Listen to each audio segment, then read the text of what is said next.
Oh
Lord.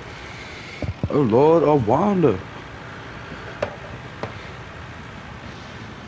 Oh Lord, Wanda.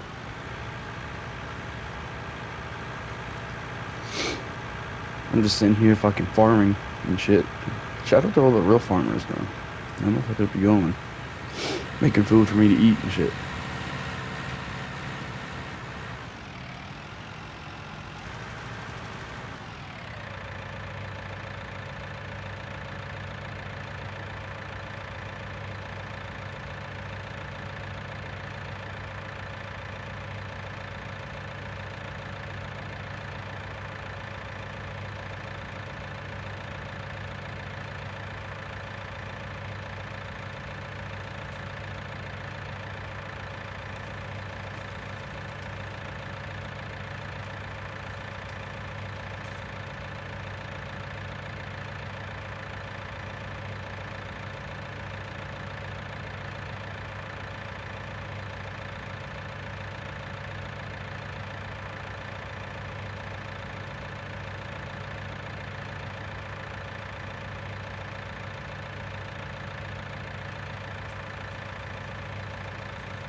fire. Just fucking fire.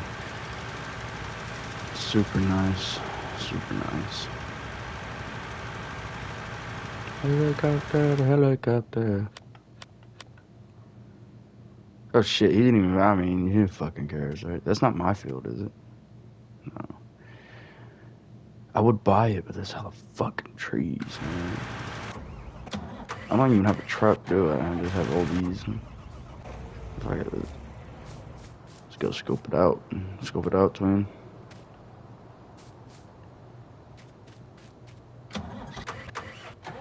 What you talk about? You completed the test. No, you did not.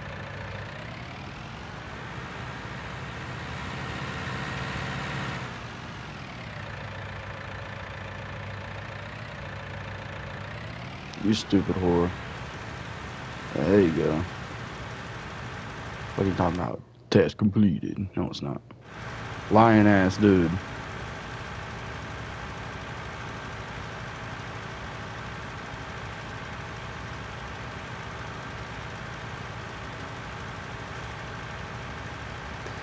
This is way better now that I got a mic. I was just checking the audio. Like, y'all motherfuckers hear me way better now that I got a microphone in the John. Or a headset, not a microphone. I guess I've always had one, but like a headset type shit. That's what I was missing. Because before, if I play Arma, y'all probably gonna hear gunshots. Y'all probably gonna, like, I mean, besides in the actual game audio, you're gonna hear it through the mic. It's gonna hot mic. But now that I got a headset, I can hear these motherfuckers. I can hear these people from fucking yards, thousands of yards, miles even.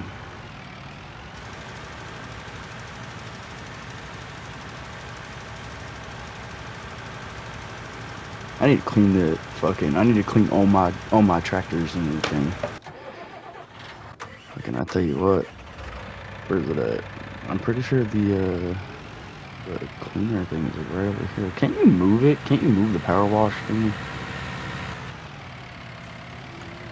Cause I know damn well. I click triangle like it's GTA to fucking. Oh shit.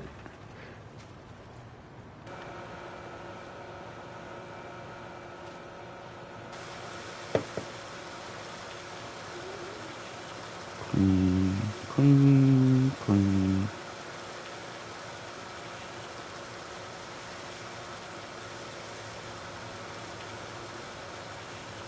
I gotta get closer.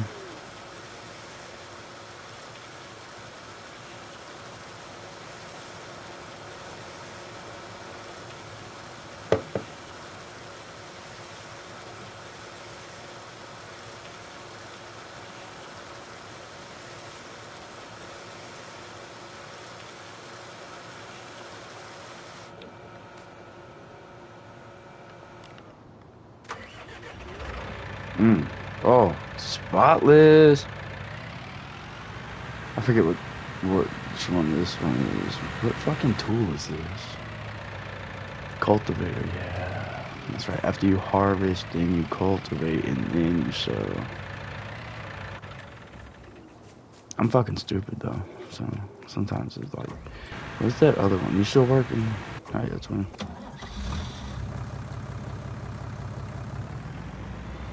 What's the most out? I don't even know. I don't know what the newest or like, cause I haven't played this game in fucking, dude, it's been almost a year. Maybe a little bit more than a year. I don't know for sure, but I could.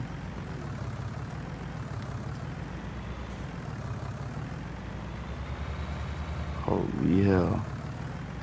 Let me just loop back all the way around and fuck this shit, dude.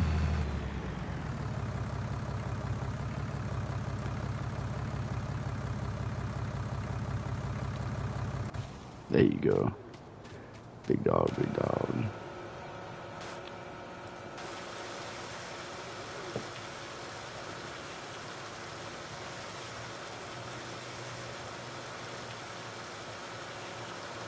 All clean and shit. Yeah, you just hold it on here and it cleans it, huh?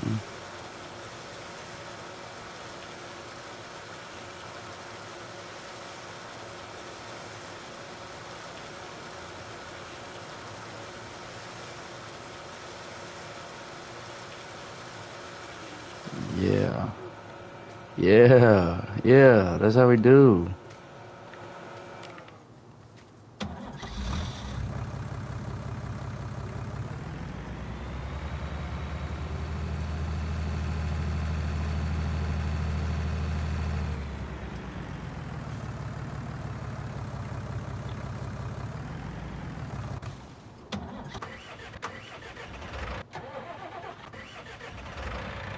I know damn well this thing need clean after. Where's the other field? I got this one, and then that one, and then I think I got this one right over here. And then that fucking, that sower is gonna have to.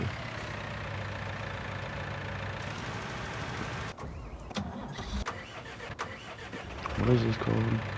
Sower, yeah, this, what the fuck? I'm smart as shit, y'all. I'm smart as fuck. Oh yeah, what's pretty cool is that you don't even have to fucking put any beans or like seeds into the John.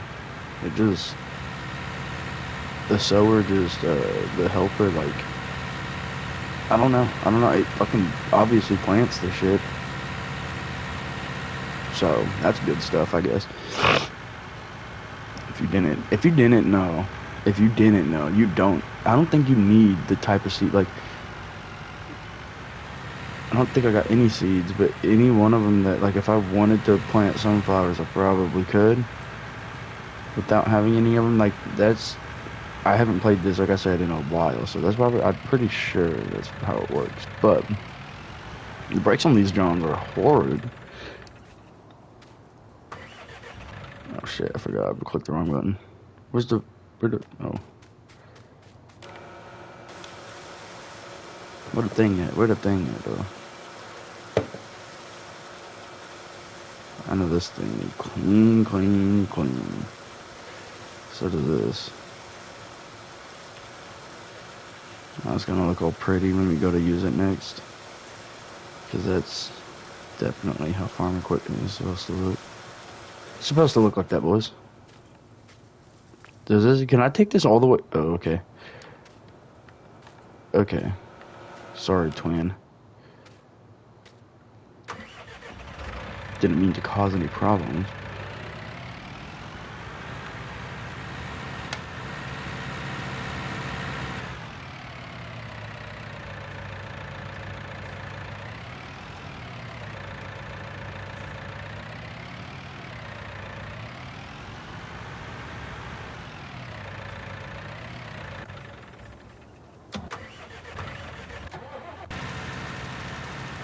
So you're almost done. Then I'm pretty sure, yeah. And then we could just fucking put that John up to like 120 time. And then like grow that John. And then, I don't know what I'm trying to do. I think I could check right here actually how much.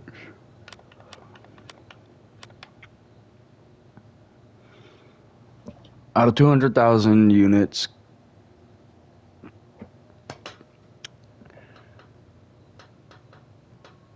Shiloh's other, huh? Oh, okay. Oh, okay. You can, yeah, I forgot. But, damn, train mill? Damn, they're taking mine. Oh, no, my fucking barn or the grain elevator east is doing a number on that fucking soybean. Tell you what, pretty sure after this harvest, we'll probably go and put some money down on the John because I lost like I probably spent like fucking 3-4 grand already just hiring the workers and everything in the game. So, but that's not my fault. That's neither here nor there. You know what I'm talking about?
I think that they're done.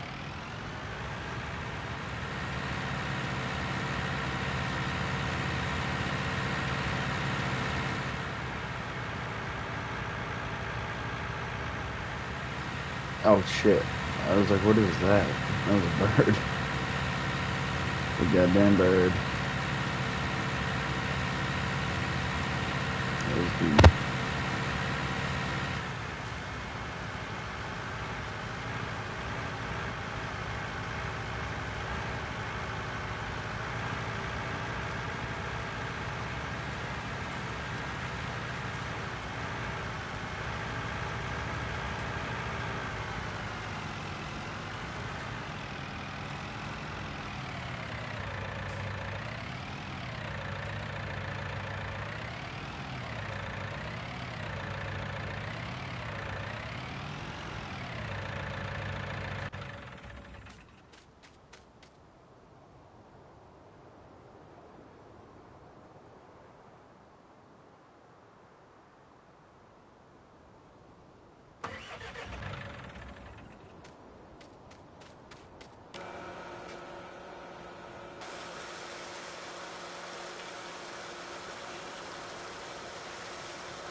okay. They growing a fucking load of cotton over there, John.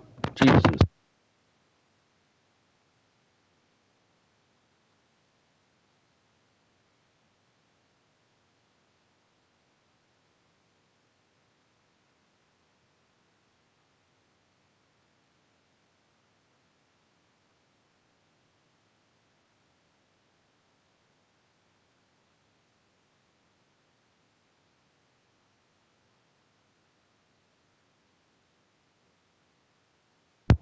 Nice, nice, nice.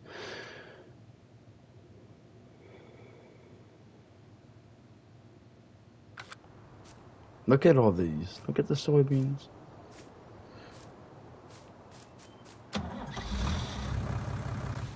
All clean and such. All right. All clean. All right.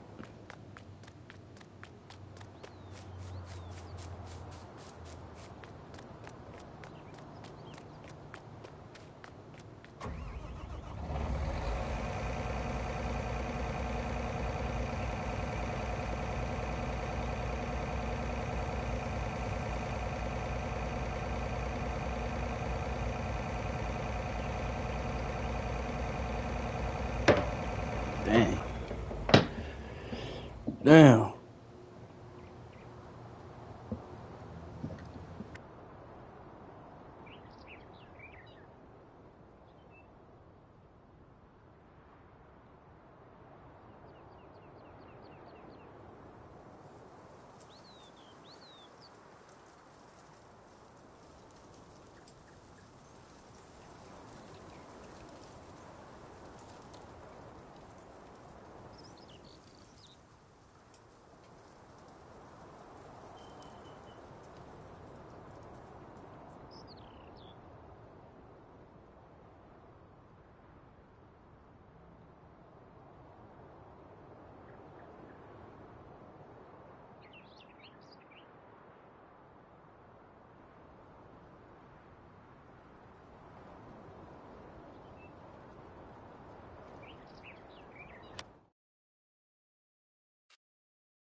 now that I know that, what, I got 4 fucking tractors? I got,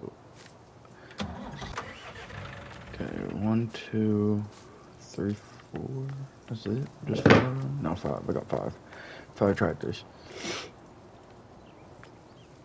So $250,000 at 5 times? That'd be like 1.3 million almost, 1.25 mil. That's a lot of money. And just fucking tractors that I mean, I probably don't even need. But it would be cool to get all of them.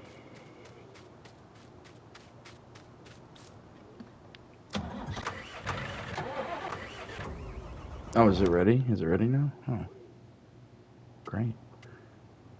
That sounds good. Oh, wait, need to go to the tractor. See, there you go. Now you just got that going on.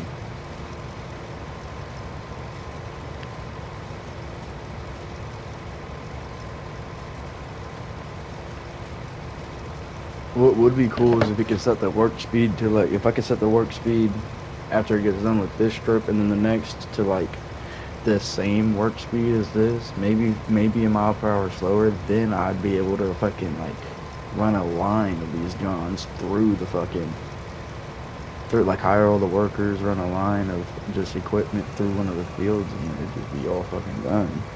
It's super quick. But I can't do that because you can't adjust how fast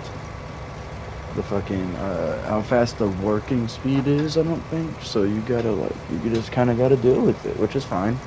It's fine. I'm not that impatient. Maybe. But I need to learn how to fucking cut logs and shit down. I need to learn how to make fields. I want to make a bigger field. I want to make a field as big as fucking, like, I want to connect all 3 of these fields and make it a big square field, but I'm not good enough at the game to do that. I've already tried it a while ago, and I had to back up the fucking save, and then reload the save, and then overwrite the shit after I tried, because I messed up so bad. I did not do good at all. Like, I'm just not a good field maker, I guess.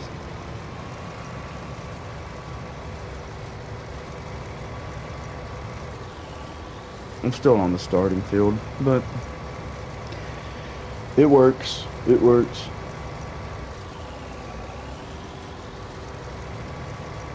I used to have a harvester that would only go like halfway this field, I think, and then it would just get full. So then, like, it'd go a third of the field to the left of this one, and then it'd just be fucking full too. So it's like I'd have to be bringing that truck out every single time.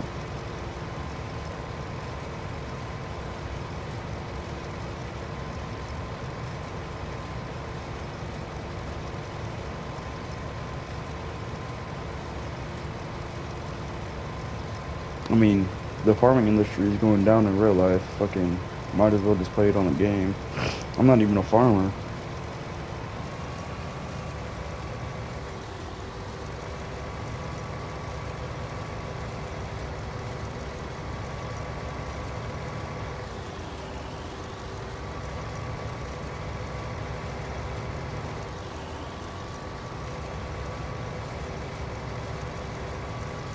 Thank God I turned off crop destruction too, because that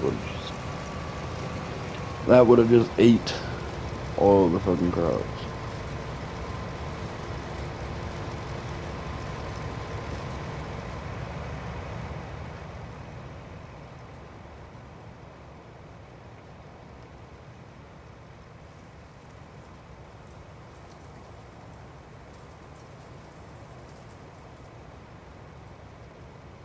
I didn't know you could do that.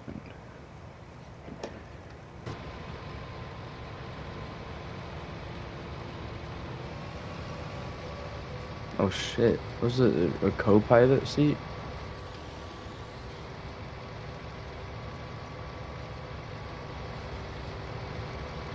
Oh my god, this thing got AC too.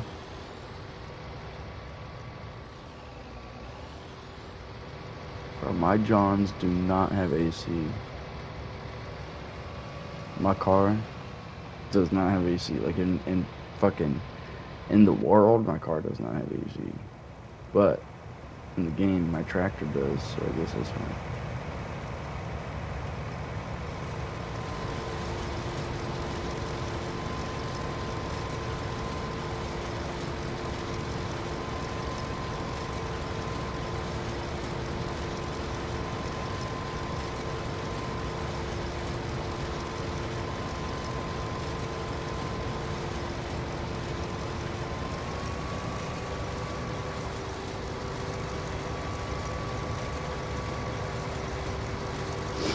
Oh yeah, it's fine.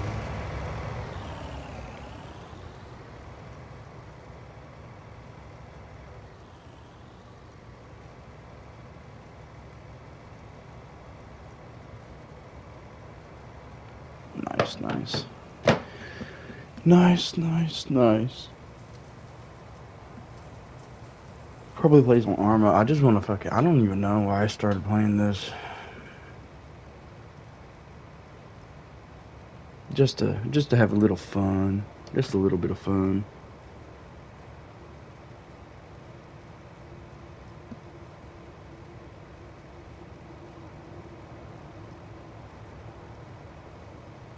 What the fuck?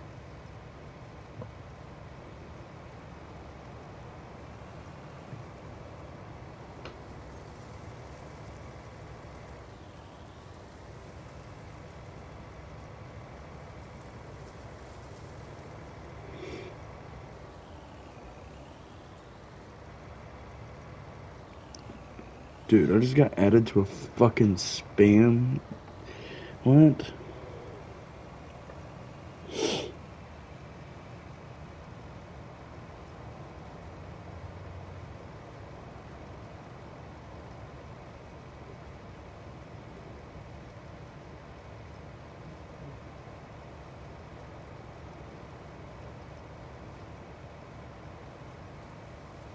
I don't even know what that was. That was a mass spam text. I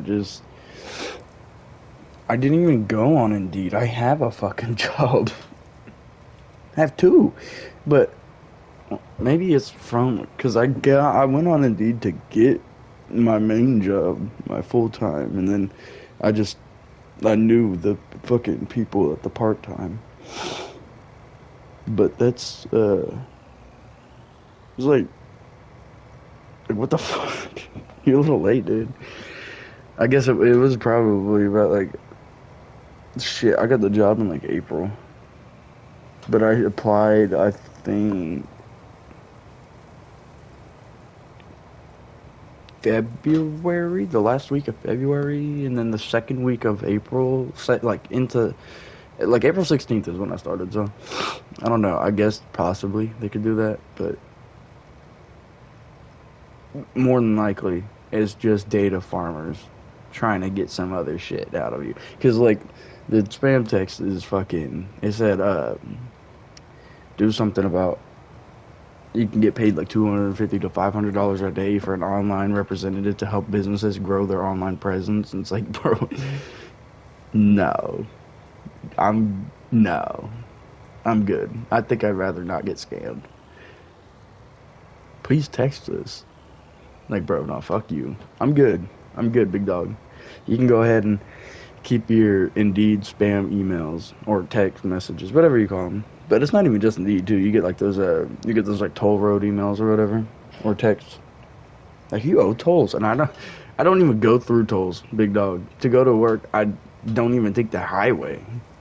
So, you tell me how I'm racking up toll fees, and I will gladly pay them if you got any evidence against me. You got a picture of my plate in my car with me in the driver's seat? All right, big dog. And I don't think you do.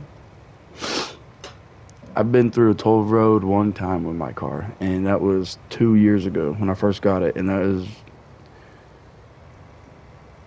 fucking, I didn't even pay the toll. My mom did, because I wasn't even driving her car either. Yeah, what the fuck? I wasn't even driving her car. I was driving, or my car. I was driving her car, and I went through a toll road because she had the pass, the state pass or whatever for it. But I'll tell you what, right now, that '03 Yukon ain't going. That motherfucker did not go through any toll roads. I need to fix the brake system on it too, because I only got rear brakes. I don't got no front brakes. Y'all living out here bougie compared to my car. Listen, when it rains, we don't drive, big dog. We look like fucking like when you go play Lego Batman or whatever, and you go turn on slidey cars. Whenever it rains or whenever it snows, that's what it looks like. Like I'll hit my brakes or whatever, and then bitches will just lock up in the rear. And I know what the problem is. I just haven't been able to fix it.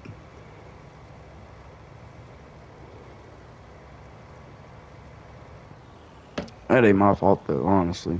If I'm being dead serious.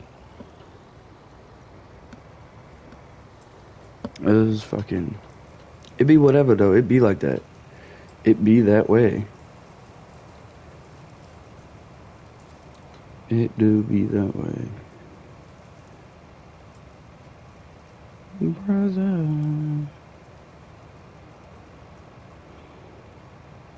Brother.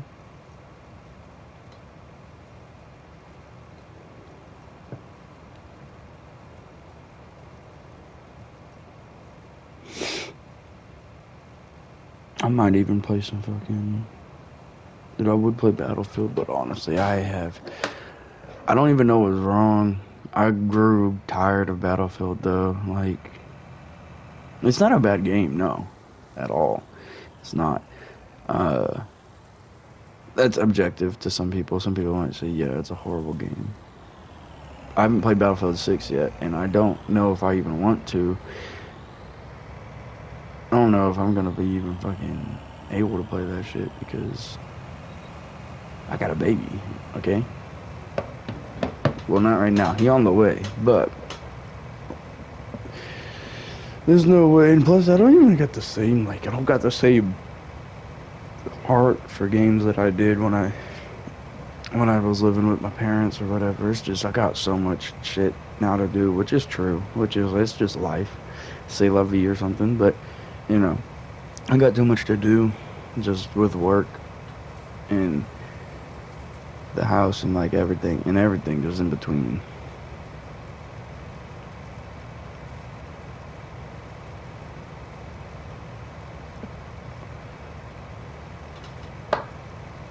I would fix my brake lines today, and they're not bad, I don't think. They need replaced, but I'm missing the hydraulic line, or the rubber flexible lines that go. I need the two in the front, and the one in the rear that goes in the middle, and then the two in the rear that go to the left and right calipers. Need those. I already replaced all 4 calipers. I got rotors, pads all around. I need... Well, my front ones don't work, so those are still good. But I just need that damn combination valve to stop messing me up. I bought a tool for it, but the tool don't even work because it's the wrong thread pitch, so I need to either buy or acquire or use a tap and die set at some point and rethread it, find the pitch, and then rethread it to that thread pitch, and then it'll work. And then I'm probably gonna have to replace my brake booster, because that thing sounds bad. My master cylinder's fine. It's pushing fluid. It's not locking up, and it doesn't look dirty. I fucking flushed the fluid out the rears. I couldn't obviously get the fronts because there's no fluid going to them because of that valve, but we did put new brake fluid in the rears, and it did help a little bit. It does help. It stops a little better. It doesn't, like, the brake fluid isn't shit. I don't know if the brake fluid was heating up or getting overly hot, but it would make sense if it did, because your brake fluid can only hold so much heat, and when it's old, I bet you it can't hold all that much heat. So we had to fix that. Now my line, I mean, I'm at this point, I got brake lines that I need to put on too, so fuck it, we're gonna do a full system flush at some point, but that's not today. I don't really know when it is. I need to get it done. I don't got money though, guys. And that is my problem, but that's not my fault, okay? Why the fuck is everything so expensive? I didn't make the prices this fucking bad. I didn't make goddamn Groceries cost so much, whatever it is, bro. Come on now. Not to mention, fucking, I would like a new car, but can't really pay a car payment if I can't.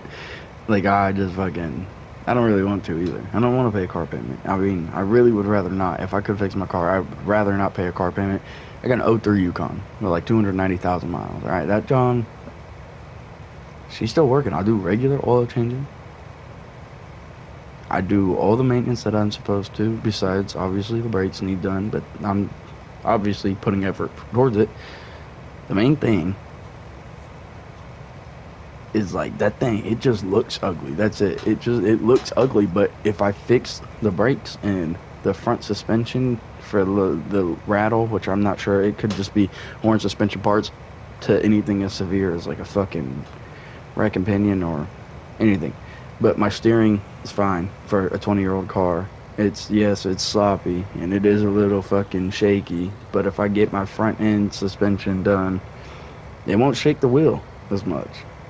All the bushings, all the fittings, all the tie rods and links, sway bars, everything will be tight, it will be snug, it will be aligned, it will drive better, it will stop faster. And that's all I really need out of the car. And to fix the AC, I guess. But that's not like, it's winter almost. So you got me fucked up if you think I'm fixing AC as of right now. That was something I should have done like last winter or when I had more money, which is wild. When I was paying more rent living in an apartment than a house. But granted, it was location wise. I moved different locations. I moved to more of a country rural area for the house than I did with the apartment. The apartment was more or less, it was in the city for sure, but it wasn't like, it was not cheap. But I had more money,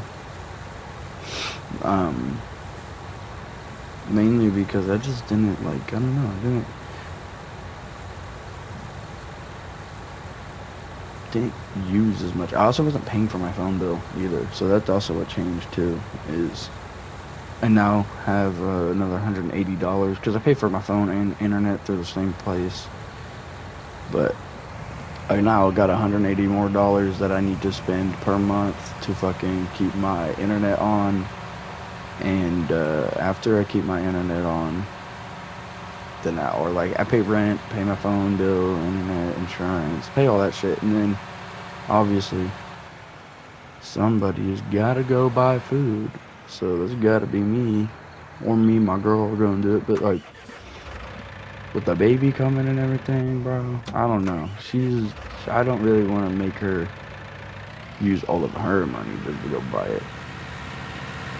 Like, bro, the food's for both of us. It doesn't really matter who buys it at that point, because if we're both eating, then we're both eating. Like, that's all I really give a fuck about, is if her, me, and my baby can eat and have a roof over our heads. Like, I can do without a phone plan, I guess, for a little bit, but like, honestly, bro, you can't, nowadays you cannot fucking live without a phone. Like, you can't.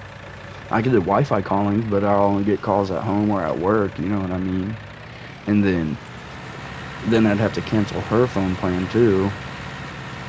But if I cancel my phone plan, then I lose my home internet. So it's like, there's no fucking, there's no way around that. I gotta pay that bitch. Unless I just stop paying it, and then obviously my services get shut off, and then I can't use it. But I'm pretty sure that also accrues interest on it. I don't know. You're financing the phone. I would assume it probably accrues interest, because I can do the math real quick. What it is, like fucking $40 or something for the phone itself. We'll do 40. Yeah, the phone's like worth what, like $1,000, and I'm paying $1,200 over time. What is going on? What is going on? You are not doing your job correctly, you fucking idiot. Holy dick and balls.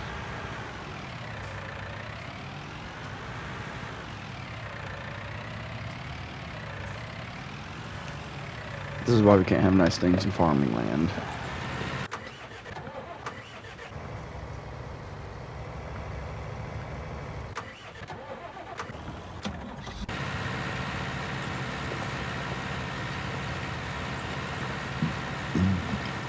What if I ran over a rock?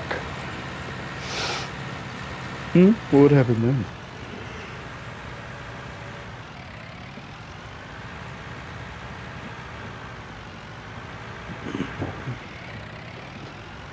I think things will work their way out. These things have a way of figuring themselves out.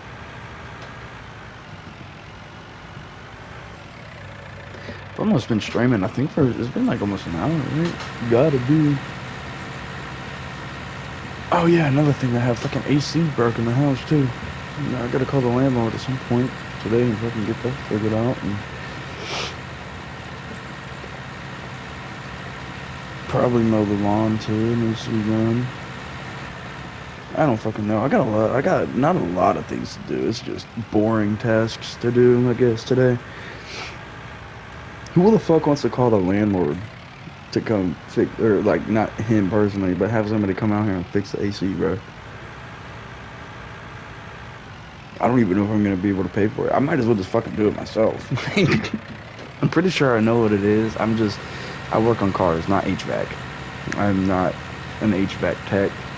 I do HVAC on cars. Like I can recover and recycle refrigerant in your car, and I know how to replace your compressor and your lines and everything. But big dog, you put me on an HVAC system on a house or a building or something like that, I'm gonna hit you with a dog whistle until you go find someone else. Just you have my labor trade mixed up with somebody who is getting a lot more money than me, okay? Dude, I read like $1,100 just to change a fucking capacitor. Bro, if I could do that, I could do that myself. The fuck? It's like a $20, $25, $30 part probably. I don't know. I don't even know how much it is. But I'll tell you what, right now, there ain't no damn way that I'm paying $1,100 to have some fuck-ass dude who failed high school come out and do it. Not saying HVAC techs aren't smart, because they are. Look at what they do. Like, they're smarter than your fucking white-collar boyfriend or girlfriend or whatever. They're smarter. Are they smarter than a mechanic? Probably. But a person's job does not determine their intelligence. So let's get that out of the way real quick. I'm just saying, if you work on cars or work with your hands, chances are you did not like school, bro. I'm talking from my experience. I fucking hated school, and now I work on cars. Now, it was something I liked doing. I did like doing it before I started working on them. I do still like doing it. It's actually really fucking satisfying. I don't know what it is about it. I think it's either just the completion of the task, or it's like me doing the task, or like while I'm in the motions of doing the task. I don't know what it is, but something about it is just super satisfying to be fixing a car or really fixing anything. I just like working with my hands. I'm not an office person. I can't sit there and be at a desk all day. And I feel for some people that can do that, because a lot of times y'all making more money than I am. Tell you what, you fucking share the wealth. No. We got too many problems in America to be sharing our wealth with one another without actually finding a solution. But that's for another day. That's not really my problem. What kind of business am I? I forgot. I live here. Fuck. Well, I guess that's my problem after all. But holy shit, y'all. Not even y'all. There's nobody even watching John. Are you ranting? But I be talking and shit about random things, anything really. Fucking, I have no idea how much money I'm gonna make as a tech, like as a mechanic. I could make a lot, I could make little, I could make none.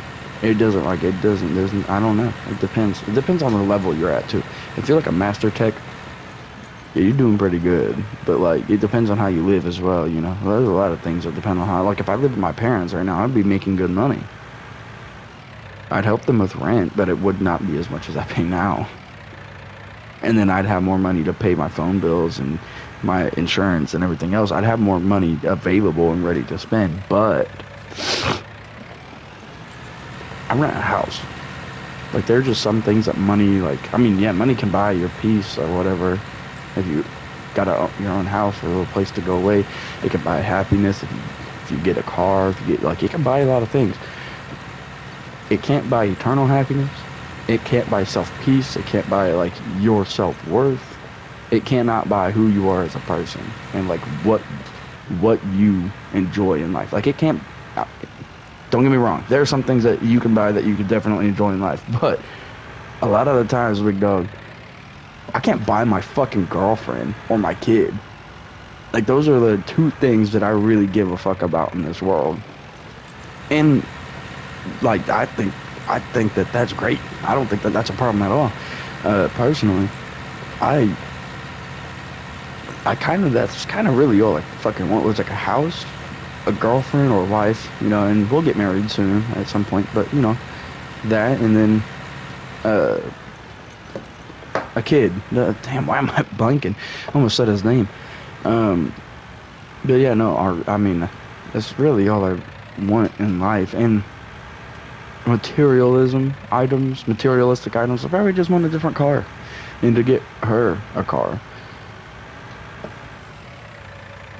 Maybe a gun. I got a gun. I got 2 of them already. So, I mean, I'm pretty much there with what I really want. Like, what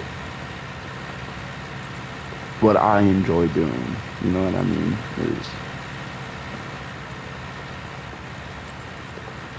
Now, we don't have money to go and do a lot of family stuff or whatever, or the time even to go do a bunch of family stuff. But, like, if I had the money and the time, yeah, dude, I'd be going to fucking, like, parks, adventure parks, theme parks, or whatever. Like, go somewhere and do something. Go out to eat. I'm not paying for that because shit's expensive still. Although we do go out and we get, she like Taco Bell. I fuck with it too, let me be honest. We also, I mean, get really what's anything close. Like, I'm not trying to drive 30 minutes just to go eat, because if I drive 30 minutes and then drive 30 minutes back home, I could have just made something at home within the hour, you know what I mean? And probably quicker, and probably taste better, and more food, and less cost. Like, there's no point in me driving 30 minutes to go get some Chick-fil-A and then drive another 30 minutes back, and when I go bite into my sandwich, it's like medium, fucking warm, cold, lukewarm. I don't know, bro. Like, I'd much rather be able to, I want to learn how to cook better, more efficiently, more better, if you know what I mean. I hate the fact that, like, groceries cost so much, because eating out is so fucking expensive as well. Like, eating out honestly is, I mean, it's good, it's enjoyable, I like it, but it's like, for fuck's sake, man. There's no reason. There's no fucking reason why I should not have to pay damn near $30-40 fucking dollars for 2 people to eat food, bro.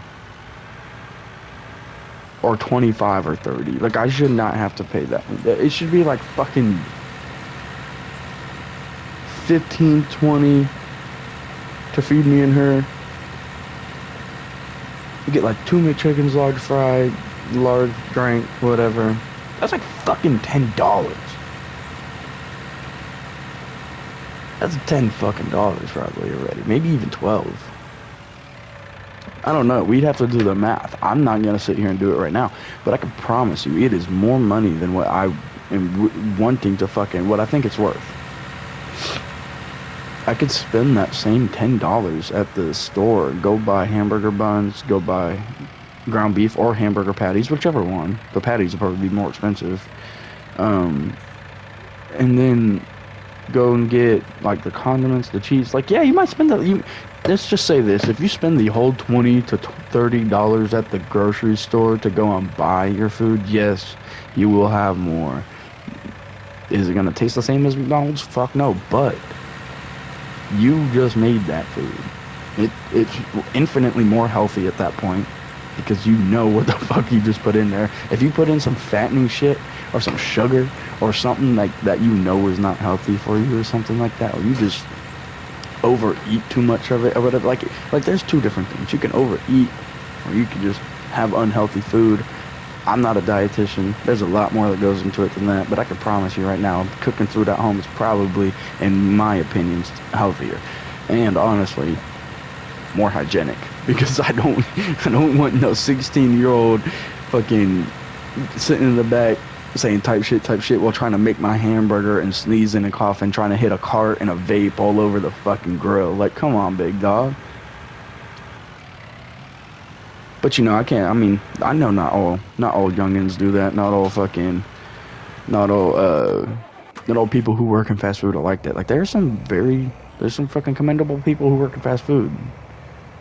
Very nice people, very good souls, but it's just like, you know, that's either their second job or like their part-time job, or they might be retired or might have a disability. Like, there's a lot of stipulations. So like when motherfuckers be making fun of fast food workers, like, dude, you're what's more embarrassing, making money or you going to spend your money on a fucking cheeseburger? What is more fucking embarrassing? Let's be honest here. Let's get that right. Let's, like, bro, if I worked in fast food and somebody was talking shit, try to like make fun of me for working in fast food, it's like, bro, I don't think you understand. You're the loser sitting in the line. I'm making money right now. Like, it doesn't matter if it's $7.25 an hour, if it's $15 an hour, if it's $30 an hour. I'm still making money. And what are you doing? All right. Yeah.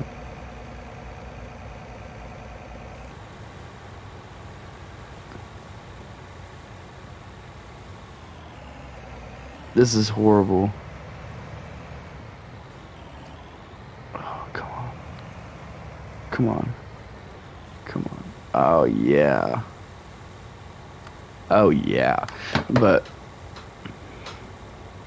I don't know, man.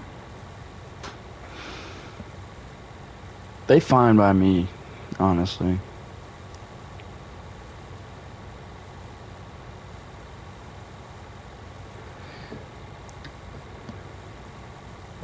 A lot of the times too, in high school at least, I'd see kids that did work at fast food places and they'd get not bullied but made fun of, and it's like, okay, yeah, he's working at McDonald's, but then, oh shit, I need that.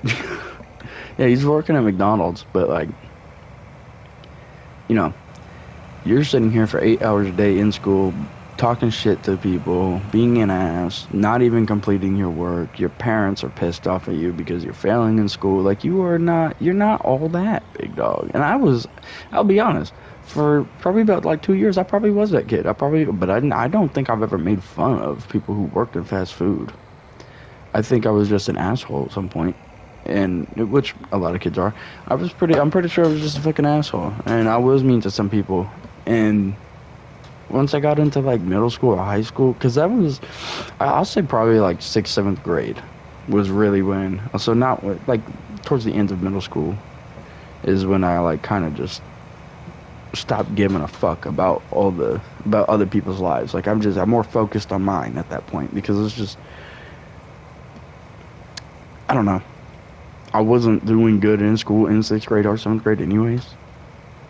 I'm not good at school anyways, as it is. Like, it's not even like, I don't have ADHD, I don't have anything diagnosed. I just fucking hate school.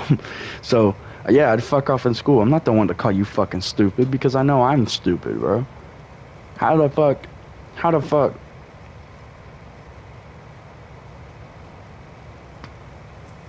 Like, bro, I took the same math class for 3 years in high school, bro. That's why I work on cars. I'm not a sales rep for anything or like, I'm not that good at math or fucking, I can read, I can write pretty effectively. That was my favorite class, was reading and English and I forget the other one. Point in case though, I'm fucking stupid. I think English and fucking writing class, I think it was, but I also like science too, and I didn't really like math. What I liked about math was like, it's kind of like how I said earlier in the stream about how I like when I like working with my hands, because it's like the accomplishment of the task and also just doing the task at the same time. With math, it's more or less the accomplishment of the task. If I learn the work and I do the work, I like the feeling of getting a decent grade or just like getting the fucking question right. because it makes you feel good. It makes you feel like you know what you're doing. You're not going in blind. You know what I mean? So around 6th, 7th grade, or 7th, 8th grade, or 8th or 9th grade, we'll say that, because 6th and 7th I was still fucking off. But 8th grade, 9th grade is kind of when I still like. That's kind of when I started caring a little bit, and then 9th grade, after 9th grade and 10th grade, I had no idea what I was gonna do, because I was like, look, I wanted to be an architect, but now I don't want to be an architect. I'm good on all that. So I didn't know what to do, and so I started failing classes again, because I was just like, not failing all the classes, really mainly just math, and then I think the other one in that year was, oh, it was biology, because I fucking didn't like biology. Even though I like science, I just didn't like biology. But I think that everything will be alright, because like, apparently I don't need to know biology to make biology happen. I can say though that I've gotten way better outside of school at math than I have in school with math. Like I taught myself, because in math class, I know they probably taught me at some point in some unit how to find like the percentage of a part of a number. So it's like what's 250? What percent of 500 is 250? You know, you take 250 times 500 and fucking. Or no, 250 divided by 500 times 100, and it gives you like the whole number, and then that's the percentage of it, you know what I mean? So I use that to find how much of my taxes, like what percent of my taxes or what percent of my total pay is going to get taken out, whether it be through benefits or taxes or whatever. But like that is practical math. That is something that you could probably put into practice and use in your everyday life. Like that is, you got fucking 157 goddamn, like a total of 157 cotton balls, but like 15 of them are pink. If you take that formula, the 15 divided by 157 times 100, you're going to get the percentage, I'm pretty sure. Now, anybody in the chat can correct me if I'm wrong, but I'm gonna be honest, I'm not a fucking scholar. I use Google to ask what the formula was, and then I put the formula into practice, and that's how I got good at it. And that's really how math class is supposed to fucking work anyways. But I'll be honest, when you're young and you don't give a fuck, you just don't care. School's kind of fucked. Like, not in a bad way fucked, but like, it does teach you, or it does get you ready for the workforce, I'll say that. From fucking, dude, from 5 years, 6 years old, and all the way up until senior year, you are training to go to work for 8 hours a day. That is essentially what it is. They're giving you tasks to do throughout the day. Your body will, whenever you get your first job, your body won't be in fucking shock, or you won't be unused to it. You'll be used to getting up and staying up for an extended period of time to go do tasks or whatever. Like, yeah, I wake up at 5 a.m. I leave this bitch by 6. All right, I get to work at like 6:45 to 7. All right, I lived half a mile away from the fucking high school I went to. I had to drive 5-10 minutes max. 10 if fucking someone was pulled over and a kid was running through the streets. Okay, now, I did not have to drive far. So I guess that's a little bit of a difference, but how if you ain't doing the work in school, you ain't gonna want to do the work at work. And you're getting paid to do the work at work. I see motherfuckers come in fresh from high school at my job, and then they don't want to work, but they're getting paid to work. They're getting paid to do shit. Like, that is my whole, that's what I tell some people too. It's like, yeah, I didn't do good in school, but I also wasn't getting paid for it. My livelihood did not depend on it, which it kind of did. It kind of did, because you need a high school diploma. You need to learn all the things you need to learn to function and do things in life, right? But school didn't teach me how to do my taxes. I had to learn that. I learned that myself.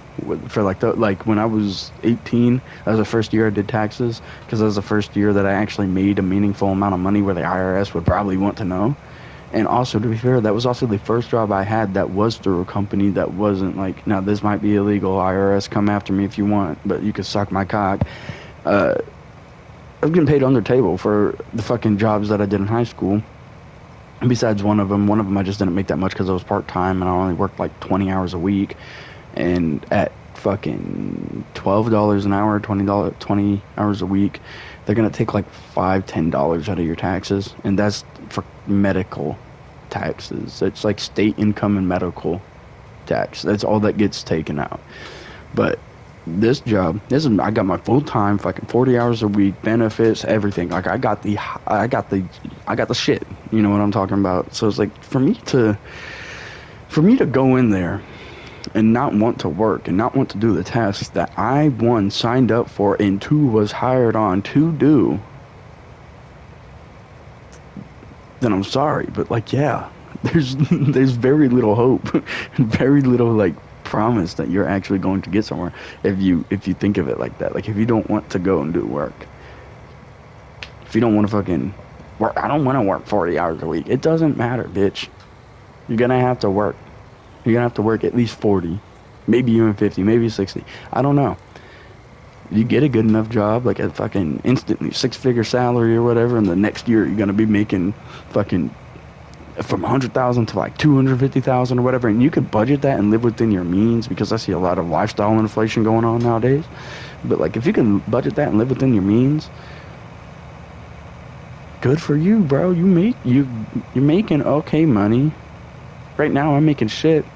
I'll tell you right now, I don't even make over $40,000 a year, and that's pre-tax. After tax, I'm making less than $30K a year. So how the fuck? And now, granted, I'll get some of that tax money back. I do have a Christmas club, but I also pay for all my benefits. So it's like after my benefits, Christmas club, and all that shit, whatever I'm not getting back, it's probably closer to like just around 30. It's not over 30 grand. It's just around 30. Like I'm making, I think it's $20 an hour, 40 hours a week. And I get $230 taken out of my paycheck, whether it be through benefits. The Christmas club, I'll get the money back at the end of the year. And that's only $15 every week. But I put it there because it is a way for me to save money. With that, like that extra $15 a week, I could have already been spent that. But now I have like a couple $100 I don't even touch until the end of the year. And I don't even have to buy Christmas gifts for anybody. Like I don't have a lot of people to buy Christmas gifts for. It's not like I fucking never have before.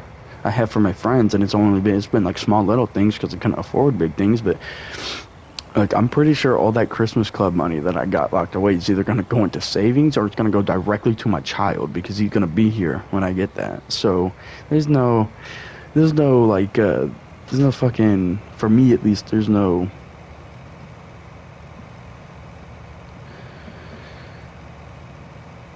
I'm trying to find what to say, like the words to say, but there's nothing bad about doing that. But for me, there's no point in going to work just to not work.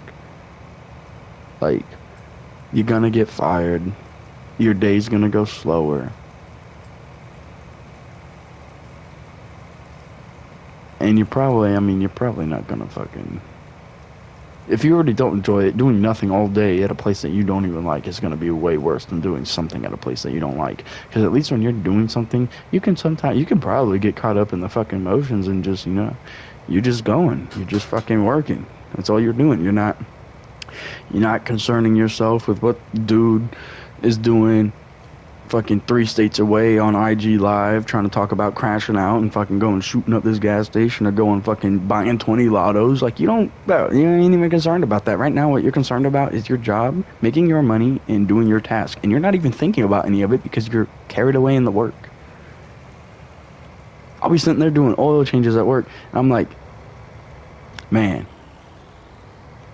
I wonder how long this person been driving on this oil, because it's like, bro, some people, not gonna lie, twins, some people, they'll take their stickers out, or they'll reset the oil life before it needs to be or whatever. And it's just like, yeah, it's something like if the filter's not written down with how much miles is on it, and I don't know when the last service interval was, I'm sitting here, if it looks bad, I'm like, oh god.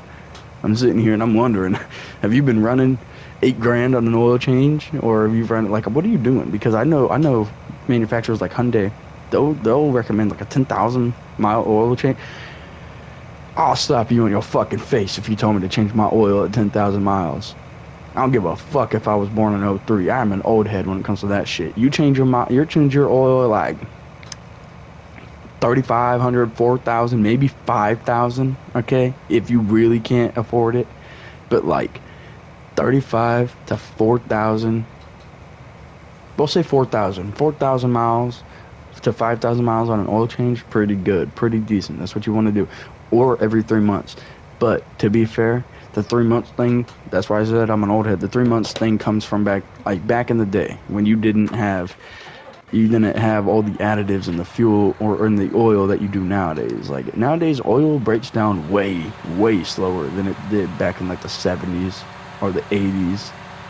And a lot of times we're not even using conventional oil, we're using a synthetic blend oil, so that way, it has different different different additives in it, different way, like, it just is different fucking oil. It's not conventional. It's not just straight pumped from the ground, refined, and then put into your cars. That's what old oil was. Now, we got all these fucking fake oils and everything, and it's not bad for the car, I don't think. I can tell you what, right now, what is bad for the car is a fucking GM making 6.0s, 6.2s, 5.3s, diesels. Probably not the diesels. I think diesels still run on 10W40 or 10W30 or something like that. But why the fuck do we have 6.0, 6.2s, and 5.3s that all run on OW20? Like, that's piss water, boys. That's piss water. We don't do that. That's not what LS family is for. That's piss water. We don't do that. It's like drinking a fucking natural ice and a Bud Light and a Coors Light and picking the natural ice over the 3. Who the fuck raised you? Who the fuck raised the people who said 10,000 mile oil changes? Cause come on. Are you guys seriously, like, that's how desperate for money we are? We're trying to get people to go 10K, 10,000 fucking miles on an oil change? Do you know how fucking long that is? Do you know how much shit your engine has been through after 10,000 miles? Oh, and then let's not forget. No, I fuck with this. It's a hustle. But the service advisors over here selling people shit that, like, I don't know scientifically and in practicality. Like, I don't even know if this shit works. Okay, but like a 44, like a fuel pour-in, like a fuel system cleaner, or a coolant system dryer, or a coolant additive, or an oil additive, or something like that. Like, why does it work? Because I'm gonna be honest, gasoline and diesel are pretty fucking, like, they're pretty corrosive. They'll eat shit. Like, gasoline will straight up, it's a pretty good solvent. Okay, it can clean things. So can diesel. Diesel's a better solvent, I think. So to put we don't do fucking fuel pour-ins and diesels. That's a little different. I think that might fuck it up, because the fuel pour-in that we do, it's not, you can't compress it and explode it. I mean, you can, but you have to have a fucking high compression engine, like a fucking 35,000 to 1 compression ratio or some bullshit. But you definitely can ignite it with a flame or a spark like a normal internal combustion does with like a gasoline engine. But like a diesel, they don't use that. They use DEF, diesel exhaust fluid, and that's not even to clean up the injectors or any of the fuel system, like the rails, the injectors, whatever. It's not even to clean that out. It's to clean out the exhaust system and to help keep your diesel fuel burning. Not more, it's to clean it up, to clean up the particulates. It's just, dude, fuck with your boy. I don't know. I'm not a diesel tech, I'll be honest, but I know a little bit about diesels. I mean, they function semi in the same way that a gasoline engine does, except the one big difference about a gas engine versus a diesel engine is that you do not have spark plugs for a gas engine. You have, or for a diesel engine. For a gasoline engine, you have spark plugs. Diesel engine, you have glow plugs. Glow plugs just make that bitch hot. They don't put any spark into the cylinder. They just heat up the block or the cylinder or whatever. So that way, it's like, Whenever you do start it, the compression doesn't have to be so fucking high to detonate all the diesel in the air. It doesn't take as much effort. That's why on older trucks now, on these F350s, dude, I don't know what they do. I don't know if the glow plugs are going all the time or like right when you put your foot on the brake or whatever. But if you go like on a fucking, I can go on a 0 degree morning, go to put my foot on the brake and hit the fucking push button on the F350, and it will probably start right the fuck up. Like no glow plug needed, no fucking. You're probably supposed to put the accessories on, and then, but I'm gonna be honest, I don't even see a fucking glow plug light on a lot of these 350s or 250s, and sometimes these motherfuckers even come with the 7.3s, and they're not even power strokes, they're gas motors, which is, let me be honest, a 7.3 liter gas motor from Ford sounds fucking great. It sounds amazing. I will be honest, I'm not a Ford guy, but holy shit, when I get into those cutaways and it's got a 7.3 or a 6.8 or a 6.7 power stroke, a 6.7's fine, it's not bad. I don't really like the sound of it compared to the 7.3, but that 7.3 is fucking mean, dog. You could, I'm not even a girl, but it make me wet, boy. I tell you what, like you fucking, there's this, they got these Econoline vans, these E350s, they have the 7.3s in them, and they're not diesels, but they're not marked as a 7.3 either. So, but like when you pop the hood, you could tell it's a 7.3. If you know what you're looking at, you know what you're looking for, and you know the sound of it, it's a 7.3. So when I go and turn that bitch on, dude, I'll tell you what, that motherfucker got my heart racing. Like I don't know what it is about those 7.3s.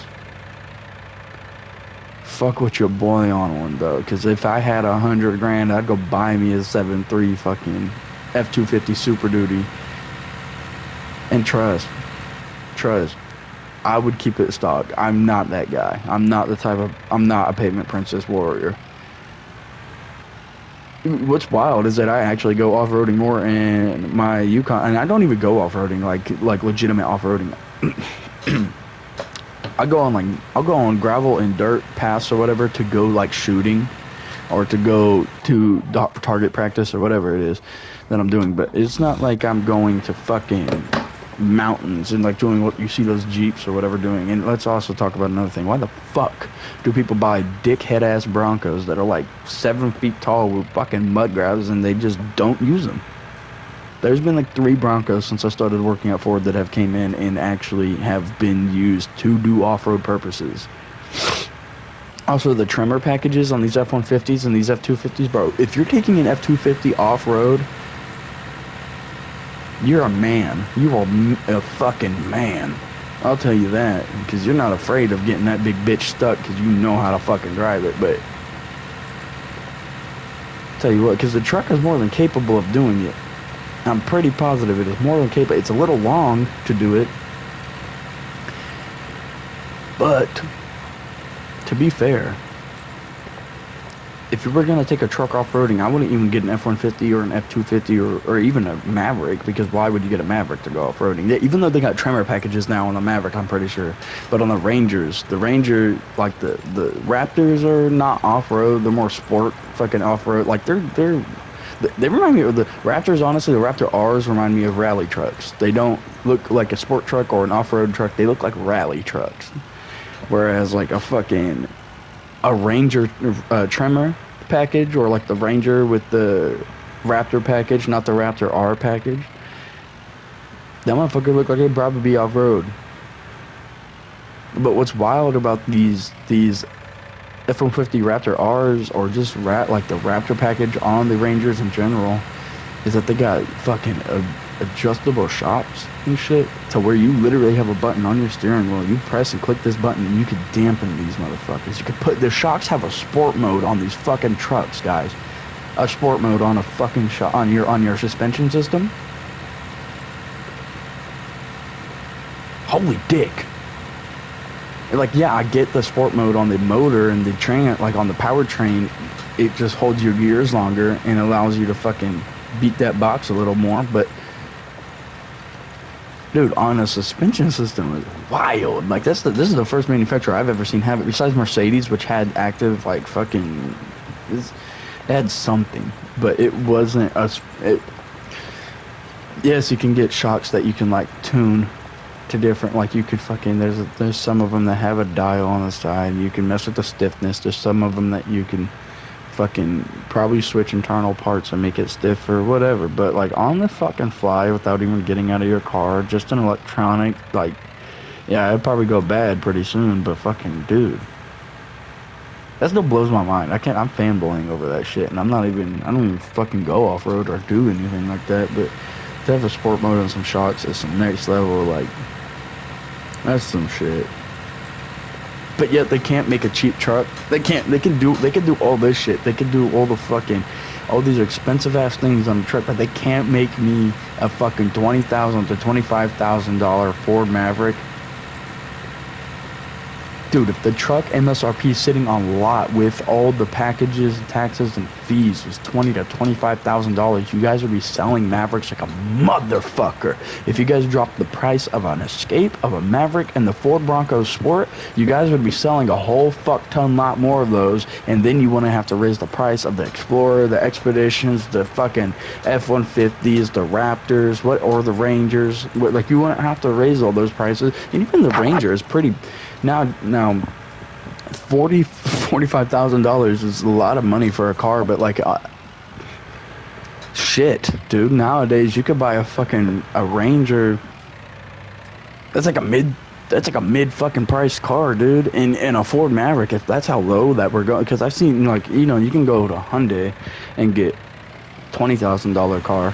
$25,000, $30,000 Elantra, that's a 25, or Sonata, that's a 25 or 26. You can get the fucking newest year model for the same price that they're wanting a fucking base model 20. Like, they're wanting XLs, like F-150 XLs, XLTs, Ford Maverick XLs, XLTs, Rangers XLTs. They're wanting all those for around fucking 5 to 15,000 more than what fucking they're actually supposed to be, in my opinion, what they're worth.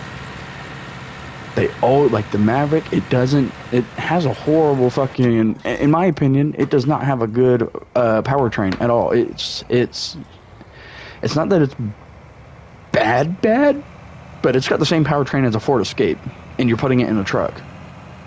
And now that's not necessarily a horrible idea, because they've made the 3.5 liters go in the F-150s, and those 3.5 F-150s or the 2.7 F-150s, don't get me wrong, the 2.7s are better, but those V6 motors in those F-150s aren't bad trucks. They're not bad.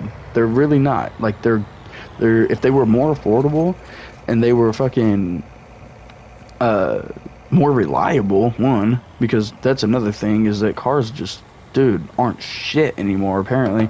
But if they were more reliable, easier to work on, fucking less expensive, I think, personally, the 2.7 F-150 would have been, they wouldn't have lost their 49-year fucking streak of, like, the best-selling truck on the market. Because now I don't even know who that went to. But I know damn well it's not Chevy, it's not Dodge, and it's not Ford.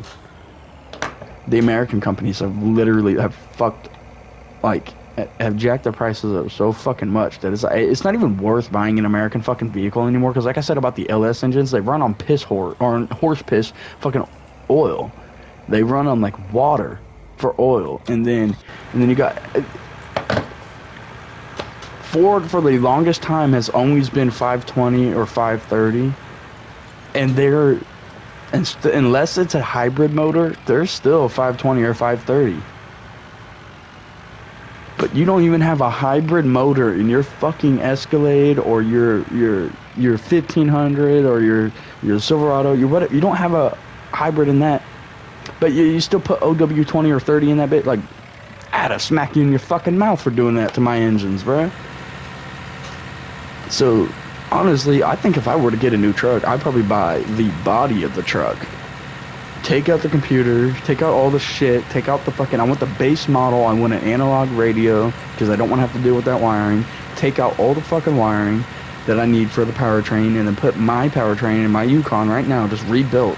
Put that in there with all the computers and everything, and I bet you that would be the first new body style, like 25 body style Silverado to go 250,000 miles. I had the highest mileage engine I've seen was on a 2012 Ford Transit van, and it had 237 237,000, I think. It was either 235 or 237. It was within that range. I can't remember. Because there was also, there's two cars actually. There was a Fiesta. I don't even fucking know how this thing got that far, but there was a Fiesta that made it to 200,000+ miles that came in. And now, granted, could have had a rebuilt engine, and the engine just looks like shit because it was in that long ago. Could have a rebuilt trans, could have a rebuilt whatever. But like, you hear about the motor is what I'm talking about.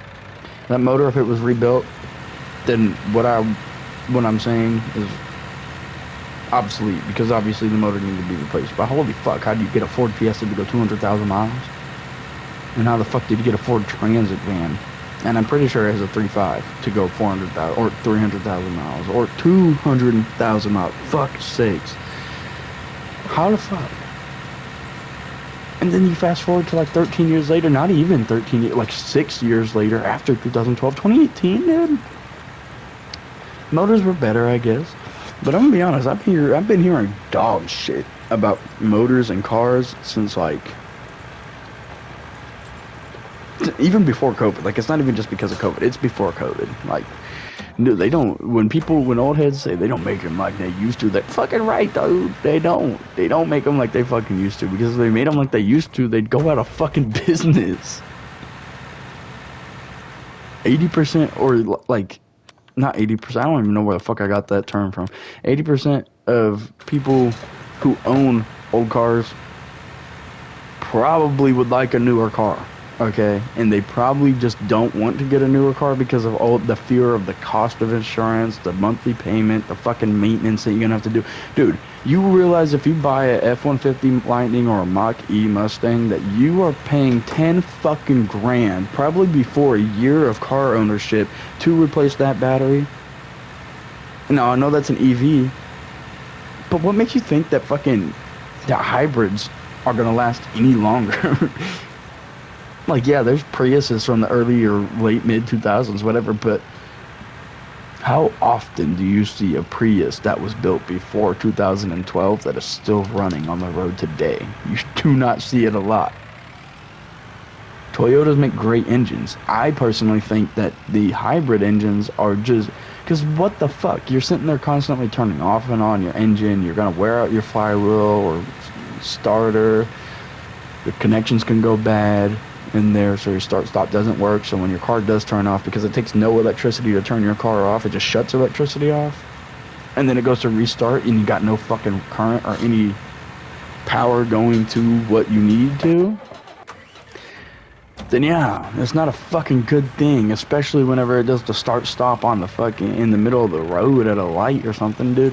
I'll get into new cars, brand new, like, fucking, I'm doing these cars to get them put on the lot. Like, I'm finishing the final touches of them. You know, I'm looking over the whole car, doing the tests, everything. I'll get in the car and I'll turn the fucking start-stop off. I'll turn the auto hold off. I'll turn the fucking automatic parking brake off, because shit has gotten so fucking oversimplified or over-engineered that the dumb Americans are now driving fucking cars. Dude, you know what happened to me yesterday on the road, bro? There's a 3-lane road, right? There's an on-ramp going onto this 3-lane road right off the highway, right? You're supposed to yield at that. And by the way, there's a stop sign, or there's a stoplight that I was green for, by the way, for where this was going on at, where this on-ramp was intersecting to the three-way or 3-lane road. This guy in this, like, it was like a fucking 2010's Tacoma or something like that. This dude literally gets on the fucking on-ramp and he starts going, and then, like, he sees my fucking car. There's no way, because the car in front of him seen me and, like, slowed down to let me go past. This dude, like, right when I got up next to him, we were only going 30, but he started getting into my lane, and I fucking had I jerked the car left, and there's this fucking big-ass Cummins diesel next to me. This dude, his wife, and the diesel just stares at me like I'm trying to hit them and fucking knock them off the road, and then they see the dude that was just trying to bully his way into the lane that I was in from the on-ramp. And I don't know who it was. It was, because I made dead eye contact with this fucking kid. He was no more than fucking like 22 and no younger than like 20 or 19. Like, this, he was my age, bro. I made dead eye contact with this kid. Alright. And he was the one that fucking honked at me. For him not yielding to the fucking yield sign and me not being able to get over to let him on the fucking lane, he honked at me for being in his fucking way. Am I not wrong? I've been driving since I was like 15. So like, I don't know how long he's been driving, but obviously fucking doesn't pay attention to his mirrors. I'll put money on it. I'll put fucking money on it right now. About a lot of the peers that I went to high school with, I bet you they can't back no fucking Super Duty in. I bet you they can't work no big truck like that. They can't back no Ford fucking F550 in that bitch. I'll tell you what, right now I can, because I've been doing it. But like, dude, if you can't even use your fucking mirrors to merge onto a lane, I don't think that you need to be on the road. 50% of Americans probably shouldn't be on the road. Probably more than that. Probably even a little bit. I don't know. I don't know what the statistic is, but I guarantee you there's a lot of fucking people I went to school with that if I seen them on the road, I'm going the other fucking way. I'm not even here to talk shit, but my best friend probably shouldn't be on the fucking road. He blew up. He's only had this car for a little bit, but he blew this fucking car up by going 90 miles an hour through a fucking 45 or a 50. Like, you think you're gonna blow something up? Yeah, motherfucker. You're pushing and you haven't checked your oil since you got the fucking car. You're going to blow something up. And it's not even just about bad driving. It's like bad car maintenance too. If you cannot maintain your car, or you do not have you don't have the foresight to see that a car needs maintenance, you should probably not be on the fucking road. Because that means that your car is going to be a piece of shit. And if it explodes or blows up or it has a wheel come off or something on the highway, you will kill somebody on accident. And you will feel fucking terrible. It's not like cars aren't a fucking game. It's like, oh yeah, I got my first car. Cool, excited for you, but please maintain it. It's not even just for the better of you. Most of the time, and a lot of the time, it is for your convenience. But it's also for the convenience of the other people on the road. Like, I do not want to be driving next to a car who has a wheel bearing that's been driving like shit since 15,000 fucking miles ago. I don't want that. Because if that wheel bearing decides to stop or blow apart or fucking seize up, he's either gonna, if it's on the right side, he's gonna be pulling to the fucking left side hard, or the right side real hard. Like it's not fun when anything breaks on a road. I've blew up a rear end in a car, and let me tell you, I drove it half or a mile from where I blew it up, and that motherfucker's back end was it was jumping, dog. This motherfucker, it was shaking ass on the main road. Okay. My shit, the whole back of my car was just Nicki Minaj and fucking Ice Spice and that shit. It was up. Fucking, did I replace the rear end? No, I was young. I did. I thought it was a transmission. I wasn't as educated as I am now on cars, but now I know the transmission was fine because we scrapped it probably about a year after, and I was already working in a shop. I wasn't working in a shop when it happened, but after it happened and I got a second car, then I started working in a mechanic shop.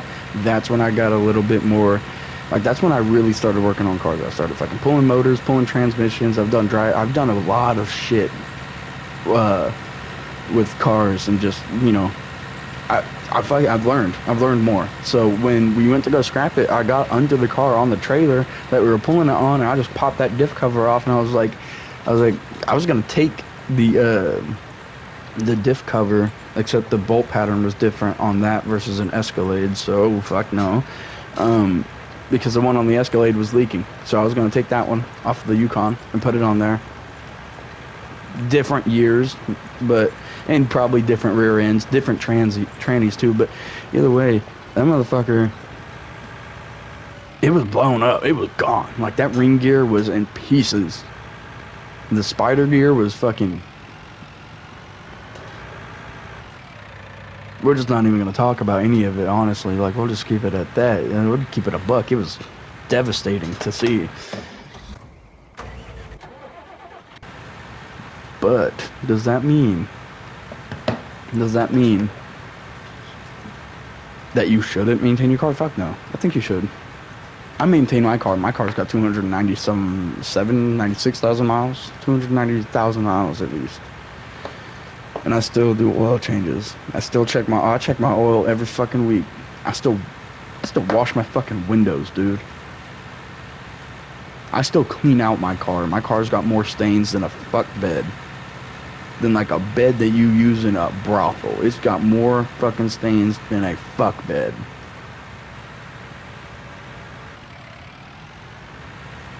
But yet, I take care of my shit. I don't know. It's like, I don't got a lot of money to replace this shit. So, and I know not a lot of people in America do got the money right now to replace their motors or replace their, because I see people come into work and they get told devastating news. And it just felt like I've seen somebody break down because they did not have enough money to fucking replace tires, like all 4 tires, and they needed them, like bad. 2 of their tires were showing cords. One of them wasn't even the right size, and the other one was fucking damn near bald. So they needed all 4 new tires. And now it's very nice of this guy, the boss that I did work for when I was in when I was just talking about that one shop job, not Ford, but the boss that I did work for, he's nice as fuck. He said, you know what? You don't got the money right now. I only want half of it. When you get the half, we'll do $50 mount balance and give you the tires for fucking half off. You know, typically for all 4 tires, it's gonna be $100, like $80 for the actual, like, the materials and whatever, you know what I mean, whatever it be. The fucking wheel weights aren't really $80, but we'll say the $20 is more like materials and fucking the usage of the machine, and then all, like, you gotta run all this shit, that covers that, okay. But the $80 is the labor. She charged this motherfucker 50, so he got half off on the John, right? It's like 25 per tire. So when you go and you help someone out like that, you know, you could either be taken advantage of for that help, or they're gonna pay you back. And fortunately, this guy paid him back, not me. But there are some people that, you know, there's people that, you know, they just can't pay for it, and they don't break down like that. They don't do that. Their mind goes to thieving, to thievery, to theft. I've had that happen to me too. I got done with this guy's tires. I'm not a retard. So what I did was I kept his car up on the jack stands in the rear because he just needed to replace the rear tires. So I kept his car up on the jack stands in the rears, not knowing his car was front wheel drive, because I didn't think that the guy was going to take the fuck off. But he took the fuck off, and guess what happened when he took the fuck off? He took off with untorqued wheels and a bumper that came off because he decided to drive off on jack stands. That's what fucking thieving gets you. It gets you worse off. So it's like, yeah, not a lot of people in America got money, but it's like, bro, I mean, I think that we should all be able to help each other out without the fear of getting fucking robbed, or the fear of getting stolen from, for our good morals, or our good fucking, not good morals, just our kindness, yeah. Like, I don't want to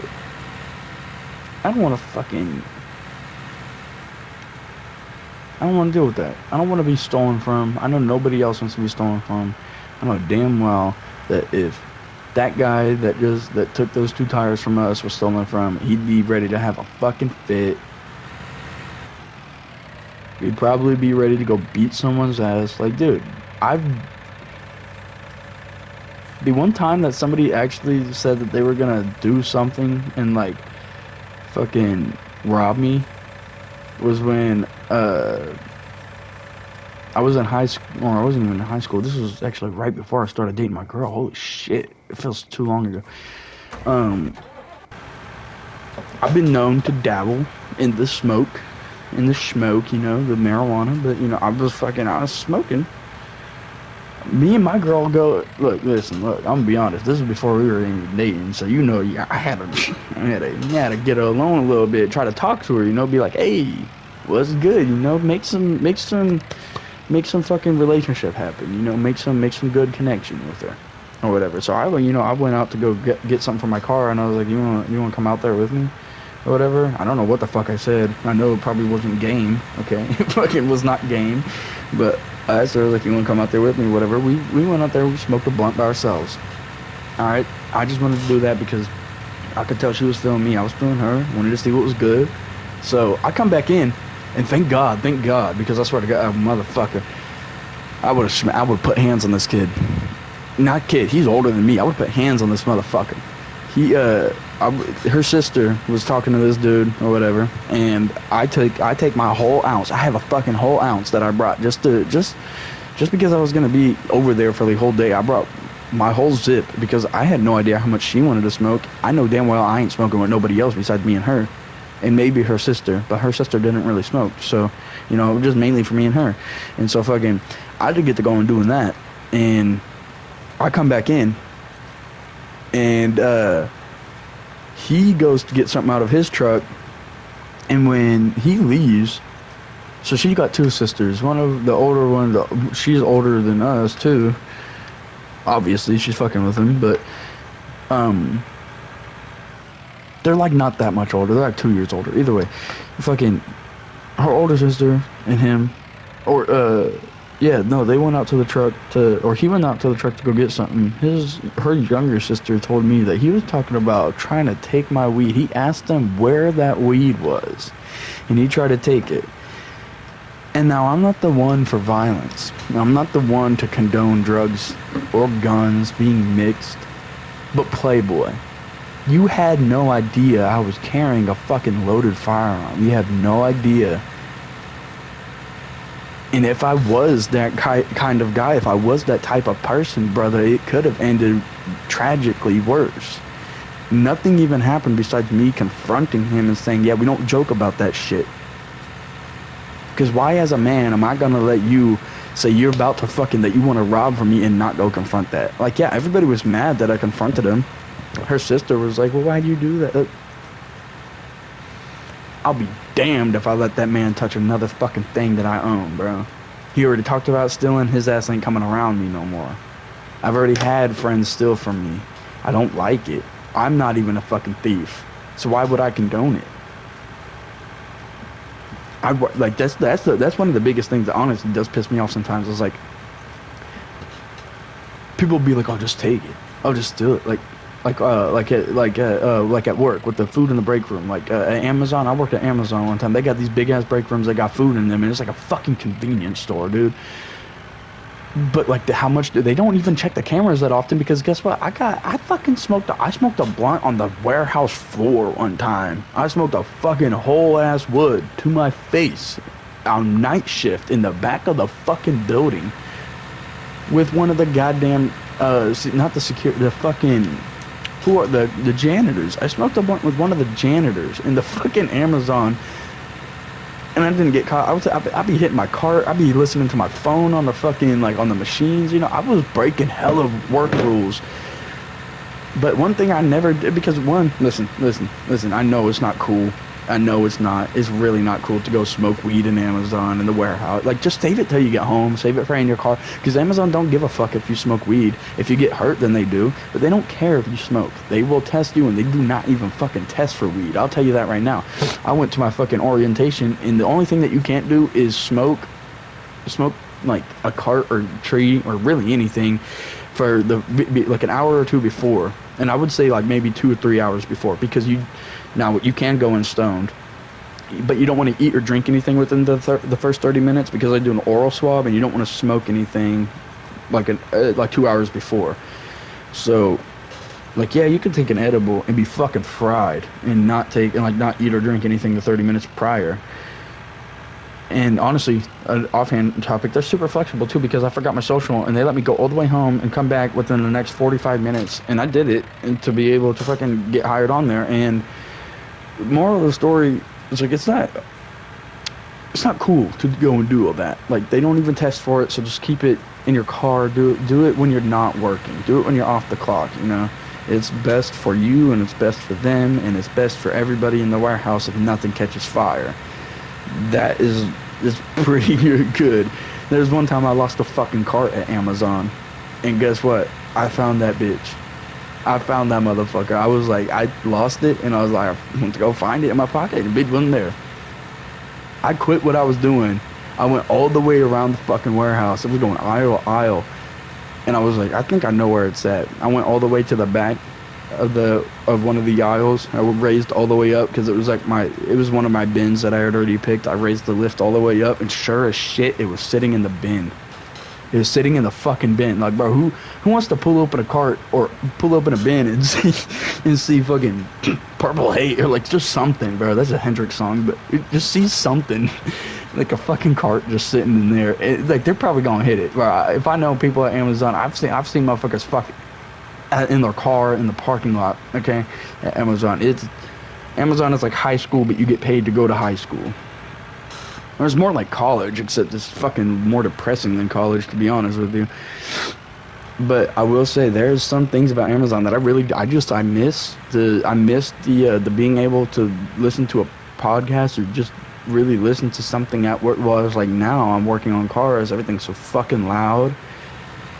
I'm doing tire rotations and shit. I'm changing oil, and like I'm not a big tech right now. You know, how they do it at Ford is you got to do the training, then you got to work your way up.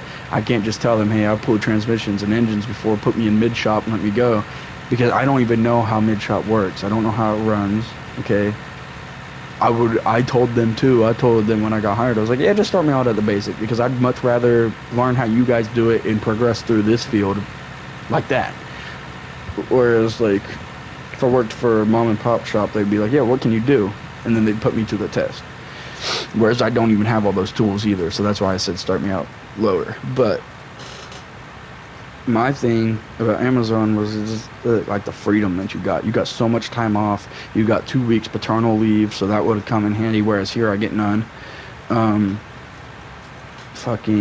You get like 80 hours of unpaid time off. You get, I think, 40 hours of paid time off. You can accrue it 3 different times. 180 hours total per year of paid time off. And I'm pretty sure that's how it is. I'm pretty sure. I'd get so you get your PTO paid out weekly there. They'll put like, it's like an hour and a half each week or something like that. How many weeks? 54, 52 weeks? 80. I was wrong. I think it's 180 hours of unpaid time off per year, and then 80 hours of paid time off a year at Amazon. Either way, though, you got a super flexible fucking schedule right there. And you can work night, you can work mid, you can work early shift. It doesn't matter. You can, typically you're not going to get a starting at noon shift. You're going to get a starting at 7 or 6:30 or 7:30 a.m. shift, and then you're going to work until 6 or like 30 minutes. Like, you're going to be working for like 11 or 12 hours. Okay, and you're going to be working for 10 of those, but you're going to get two 30-minute breaks in between. So you're going to realistically be there for probably about 11 hours, maybe 12 if you pick up a little overtime or if you get there a little early. But you'll be there for about 11 hours. So it's not, and your shifts are 10 hours and 30 minutes. The second break is paid. Your first break is your lunch break, and you're not paid on that. But you know, I don't have a paid break. I have a 1 hour unpaid break at this job, which I do prefer more, because I'll be honest, I only take 30 minutes. I'll take like 30 to 45 minute lunches, and then I'll clock back in and I'll go help with small things for the like next 30, 40 or 30 to 15 to 30 minutes. Goddamn. And then that way, like, with that extra 30 minutes that I already clocked at, like I only took 30 minutes on my lunch break, so I got an extra 30 minutes just on the clock. Per week, I work 4 days a week, so per week there's 2 hours overtime, and they'll pay it to me. They fucking know to pay it to me because I worked for it. But at Amazon, you get your 30-minute break goes by so fucking fast. Like, there's so many people in one warehouse at Amazon that it will take you quite a long time. It'll take you probably like 10-15 minutes just to fucking get food, like cook your food and everything, and if you bring your food, then if you don't bring your food, then you gotta find somewhere where, like, close enough to drive there, drive back, and have time to wait in the line to get your food, and then have time to eat. Like, dude, 30 minutes to me is not enough for that. Like, an hour unpaid break, exponentially better than fucking 30-minute paid and unpaid. That's just my this is my fucking my experience and my preferences though, because some people like the 30-minute split breaks. Like they feel like it's like you work for, I think it's like you work like 4.5 hours, then you're on your first break, and then you work another 3 hours, then you're on your second, then you work 3 more hours, and then that's go home. There have been times though, like so I quit Amazon the first time. I went back and then I got fired. I don't even know if it was a layoff or if it was right before the layoffs. I know it happened in February. Or no, January, right after we found out that my girl was pregnant, so that was nice. But I know, and I don't want to say this for sure, but I think that I know what happened a little bit, because there's this girl named Maya that worked there. She did not like me, and she came up to me when I first worked there and said something, and so she gave me not a notice of termination, but like a strike or something. And so I took it to not the ERC, I took it to they have an appeal team to where you can put in these appeals for these disciplinary strikes or whatever. I put in an appeal for it, and I told her, because she asked me what was taking me so long, like why my time off task was so high, and unfortunately I had a family passing, like someone in my family passed. I'm sitting here breaking down in the fucking bathroom, dude. I don't really, like, you're not my therapist. I shouldn't be required to tell you that. I just told her I took longer in the bathroom than expected. I just don't feel good right now. And she said, well, can you go to OMR, which is on-site medical rep? And I said, yeah, sure. And I didn't go, because once I didn't go. They were complaining about my time off task, so you want me to go take more time off task to go be at a fucking medical tent? Like, no, I'm okay now. I'll start working. I don't really want to get into it, but like, I should not have to decipher my life to this bitch who ain't even like, you're making $2 an hour more than me with like 30,000 fucking more responsibilities than me. All I gotta do is pick packages. You gotta manage a whole fucking team. And you only get paid like $1 to $2 more than me, and I can make that difference on night shift and make just as fucking much as you. Yeah, bro, get the fuck out of my face. There's no reason why I need to explain myself and what is going on in my life to you like that. I'll go talk to HR, okay, because HR is supposed to be for shit sort of like that. Now, HR is not your therapist, but HR, you definitely go and tell, hey, look, I got a family emergency. I got something. Can you code my time for this time block?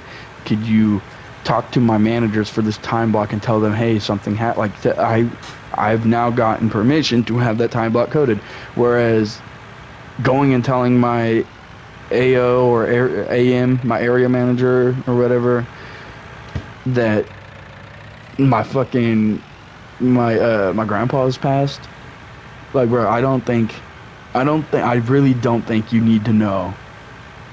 And I really don't think, like, it's not a big deal. No, it's not. It's really not. But it's like, dude, I shouldn't have to fucking explain that to you. And then, so basically, moral of the story, since I didn't go to the OMR, she wrote up a ticket or something like a ticket for it, like a strike, a warning, a referral, whatever it is. She wrote that up. And I already had one in the year, because this is my fault. I was on my phone, and they caught me on my phone. But you're not allowed to be on your phone if you drive any machinery, or even really at all there. But they caught me on my phone, and they can't, I mean, you take my property away, bro, I'll just quit right there, because one, I don't even think that's fucking legal. I don't think you could do that. It might be. I might just sound like a fucking Gen Z X kid, fucking just a retard, but, you know, personally, I'm not taking my worker's phone if I was the boss. Fuck it. If you're not paying attention, I'm gonna cut your hours. If you're not doing what you need, I'm gonna cut your hour. I will find a replacement for you. Like, that is how I think it should be handled. And also the appeal thing, that is also how it should be handled, I think, too. That's a good way to handle it. Like, you give them a disciplinary referral, and then they realize, hey, look, I was caught. I mean, you could talk to them. The first catch is, like, the first warning is a verbal coaching is what they call it. It's where they just talk to you. And then the second time is where they actually fucking do something about it. So I got one of those for that. And then I got another one for time off task, which I was just talking about. And so I brought it up to the appeal board. They appealed it, and they seen that she was in the wrong. I don't know what fucking happened with her, but she wasn't there for like 3 months. And then when I came back, because I quit, I only quit for about like a month and a half, and then I came back. When I came back, she came back probably about a month after I did. So she was gone probably a total of like half a year. And I don't know if she was like on vacation, because that's a long vacation. I don't know what the fuck happened. I really don't. But when she came back, she was only there for 2 fucking weeks, and then she got me for time off task again. And I was like, bro, I'm gonna be honest, it wasn't all my fault. I fucking do take responsibility. I should have been working harder. There's no ifs, ands, or buts about that. I should have just been working harder. Do I think that, like, I think that Amazon personally does push their fucking workers quite hard. I put more physical effort into that job of Amazon than I do as a fucking automotive mechanic. Which is absurd to think about. Like, just think about that for a second. People think mechanics are like, oh no, you're just throwing parts together and all that. Have you tried rotating navigator wheels? Have you tried rotating fucking diesel wheels? Like, for like all day, 10 hours a fucking day. And I get it, there's people that do harder jobs. We got people who are welders, sea welders, people who climb fucking light poles to change bulbs and shit. We got a lot of people who do a lot more physical, laborious tasks than I do.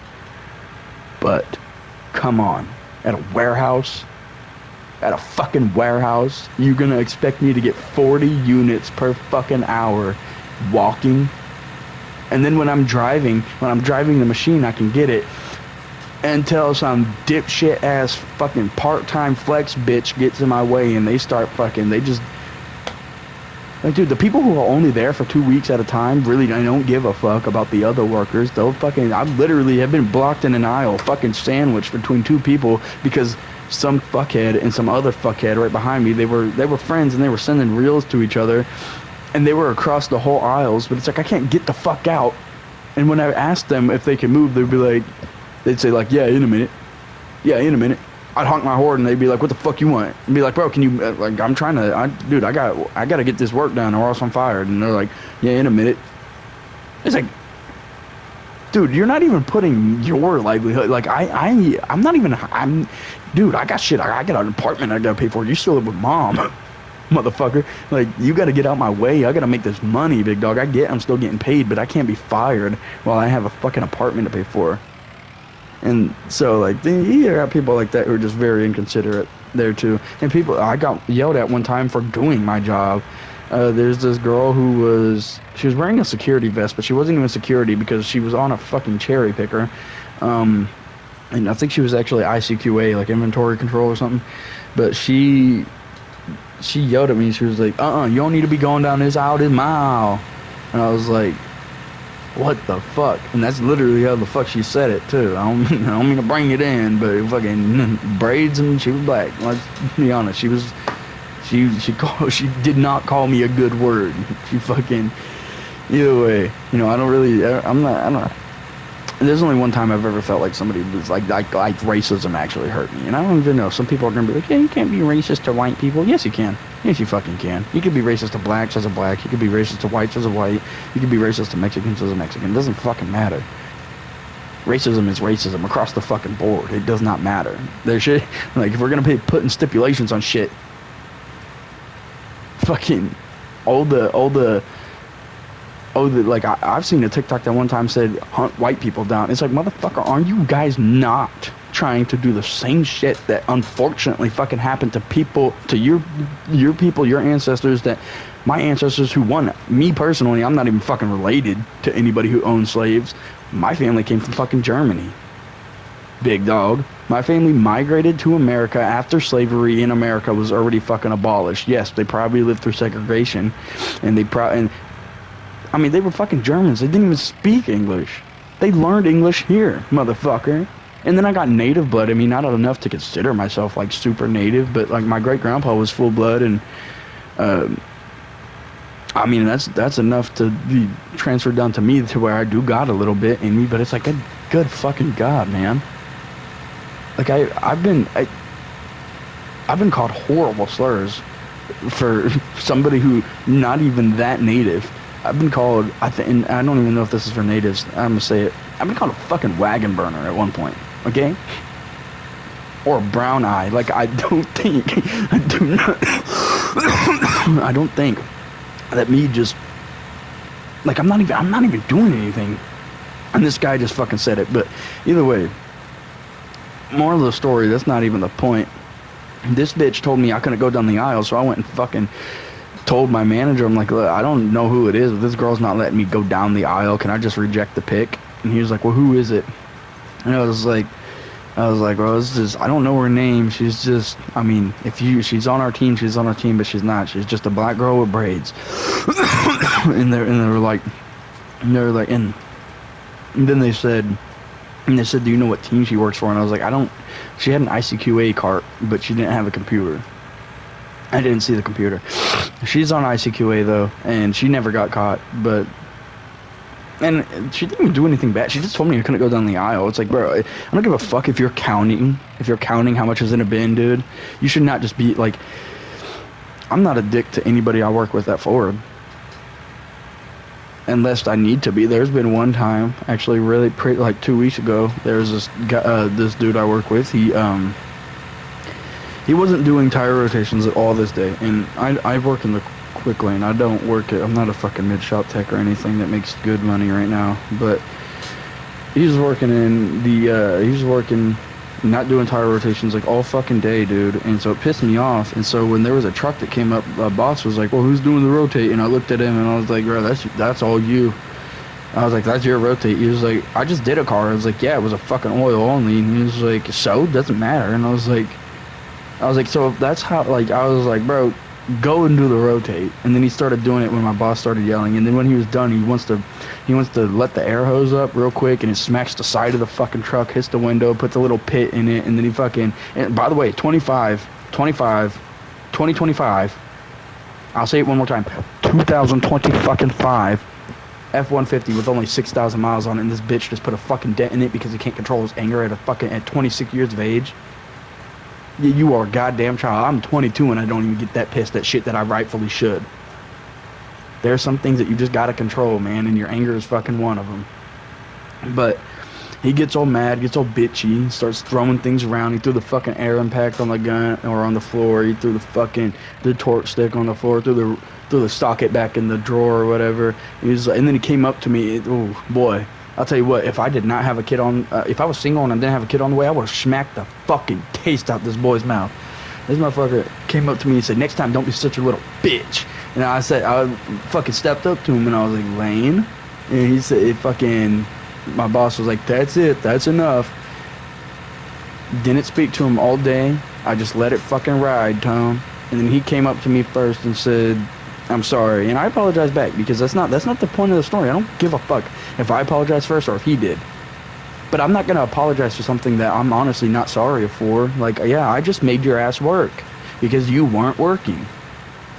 And guess what he did all the rest of the day? He worked. And now because he knows I'll get on his ass now. That's all it fucking takes. I'm not even my boss. I'm not even his boss. But my boss obviously does not, right. All he cares about is if the work's going to get done. He's just going to say, who's doing this rotate? He's not going to make it, yeah, cool, you don't have to make it fair. But, dude, at a certain point, when I've already done 10 fucking tire rotations, you have not done a single fucking tire rotation. It's getting to the point where I'm genuinely, because there's cars that cut, I don't know how it works for other Ford quick lanes, but I'll tell you right now, at mine, dude, we are fucking non-stop, okay? We are non-fucking stop. The minute that a car hits that service drive, the next 5 minutes, it will be over in your fucking shop. It will be the fuck over there. We are non-fucking stop. So when we got lines of cars and we just get them coming in, and I've done the last 10 tire rotations, and I'm getting physically fucking worn out in the first 2 hours of work, yeah, I'm going to say something. Like, you cannot expect me to do all tire rotations all fucking day because this pussy ass bitch don't want to work because he has a drinking problem. And that's literally what it is. He just admitted to the whole group the other day, the whole quick lane that was there. He just said, yeah, I quit drinking last night, so I quit drinking last week, so I haven't been getting good sleep. I'm proud of you, dude. I very much am. I really hope you stay on that. Please don't drink anymore. It's not good for you. I think that honestly, you are a more enjoyable person when you aren't drunk all the fucking time, or aren't hungover, or aren't pissed off because you can't have a drink. Like, dude, you are my best friend. Same shit goes for you. Like, brother, I don't like seeing it. I don't mean to sound mean, but that's why a lot of the times I don't like coming around. I don't like coming around to people who are fucking trying to get me to drink or drunk all day, or fucking who have just 30 racks of beer and sitting in their fridge. Like, I don't need that type of shit in my life. I got a kid on the way. I got bigger fucking things that I want. I don't even smoke weed anymore. And I've been doing that since I was like fucking 15. I don't even smoke weed anymore.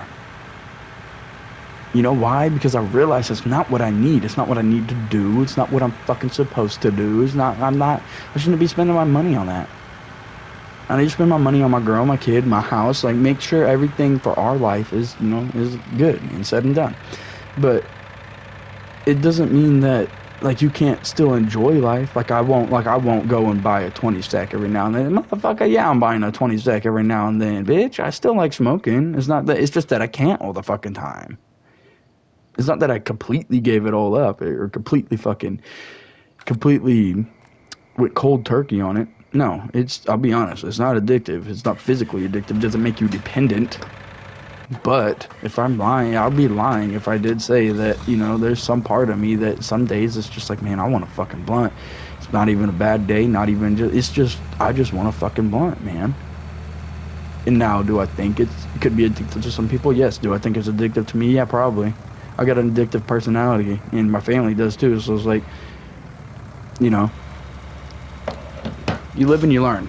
Like, everything's good in moderation. I like drinking. I got beer in the fridge downstairs. I got a lot more than I know what to do with, but that's, the last time I was drinking with me and, well, so my girl can't drink because she's pregnant, obviously, but I was drinking with it was me and her friend, and I guess my girl was, I mean, she wasn't drinking, obviously, but she was still chilling. So she was like, I guess you could say drinking with her, but she wasn't actively intaking alcohol. So that's good. At least our baby's not going to be fucking fetal alcohol syndrome. But I do know that I now a lot of the times I don't drink by myself. I've had a Coors Light sitting in my fridge for 2-3 weeks. If anybody wants it, come pick it up. But I'll be honest, like I said, it's probably going to be in a group. Or I didn't even say that, but it's probably going to be in a group. If I drink, it's probably going to be in a group. It's not going to be anything like that's out of a group or fucking anything super different than just, like, I'm not going to drink alone. I hate drinking alone, to be honest with you. I get, like, not depressed, but it's like I get, when I'm talking to people, it's like I can gauge myself off of them, because it's not like I'll drink as much as them. It's just if I know, like, I just know how drunk they are, so I know how drunk, like, this sounds stupid, it's quote-unquote acceptable to get. Because if I drink by myself, bro, I'm getting drunk enough to the point where it's like, hey, those keys in my pocket. Yeah. Not on some real shit, though. Like, I've never fucking drank and drive. Actually, I did one time when I was 16. Not a good idea. I'd never do that, and I never got caught for it. But what I can tell you is that the highway going 85 miles an hour where you're drinking a tall boy Mike's Hard is fucking scary.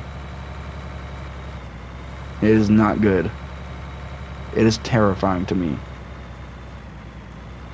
Like, that's what I don't get about people who drink and drive. It's like, how the fuck do you do that? How the fuck do you, like, how do you sit there and you go in, oh yeah, I'm gonna bust this fucking 30-pack open, drink me a beer right here in the, like, bro, I can't fucking, like, I can drive correctly, but I can't drive correctly like that. I'm gonna be too drunk. Like, my car's old. The steering is not that, like, it's not that accurate. So, like, with the newer car, yeah, you don't have to fight the wheel too much. But mine, I'm sitting here, I have to fucking make sure, I gotta keep my car in the lanes because the car won't stay in the lanes itself. It's just old. Okay? And anybody who drives an old 20-year-old truck, 15-year-old truck, they know what I'm talking about. Like, it's just a little sloppy around the edges, but she cuts through clean, right? You know, she likes it. Anyways, I just can't imagine drinking and driving. I mean, my truck is a fucking tank to be drinking and driving in. If I slammed into some poor-ass soccer mom, That GMT 800 is going right through that fucking Honda Odyssey. I will tell you what. It's not walking away unscathed, but I promise you, there's more mass moving in that GMT 800 than that fucking Honda Odyssey carrying 2 obese whales. Like,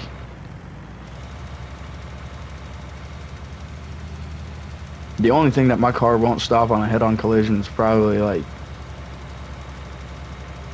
other SUVs of its size, obviously, or anything bigger, or honestly, modern trucks, or an EV. Like, if I hit a Tesla, the Tesla's winning.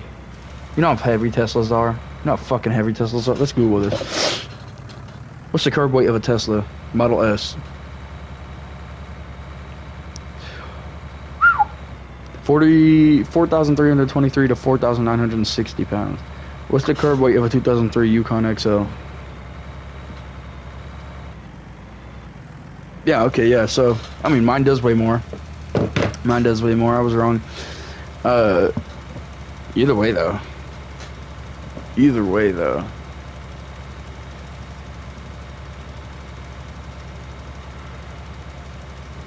Tesla goes a lot faster, speed kills armor. So I guess you could say that for that argument. I mean, it does go a lot faster than than any GMT 800 in the planet right now. Besides, unless you cam it, supercharge it, fucking just soup it up. But honestly, you're never like, you could.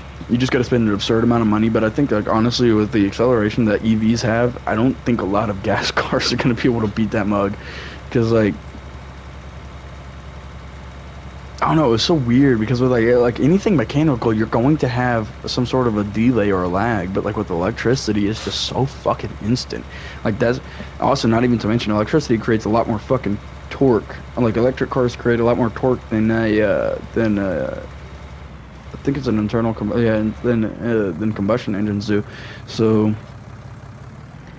but like diesels make fucking massive amounts of torque. My truck makes more torque than horsepower. Obviously, that's what defines a truck motor versus a car motor. Like, you can have a 5.3 out of a Super Sport Impala, like an '06 Super Sport Impala, but if you have a like the same, like a LM7 5.3 fucking out of a Super Sport Impala versus a 2006 not Escalade, Yukon or Silverado or whatever, that Silverado is gonna have more fucking torque. Though the intake is, I'm pretty sure the longer your plenum, like the longer your runners and your plenum are, the more torque you got, the shorter, the more horsepower you got. Horsepower is done quickly, torque is done with power, like force. So, like,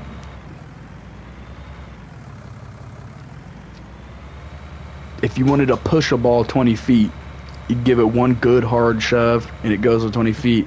Whereas if you want it to go 20 feet, whereas like horsepower, you hit it a bunch of little times really fast and it'll get it done in the same amount of time and I mean, I don't know about the same effort, but it's a bad explanation. That's a bad explanation. Let's just get that out of the way. I'm not a fucking teacher, guys.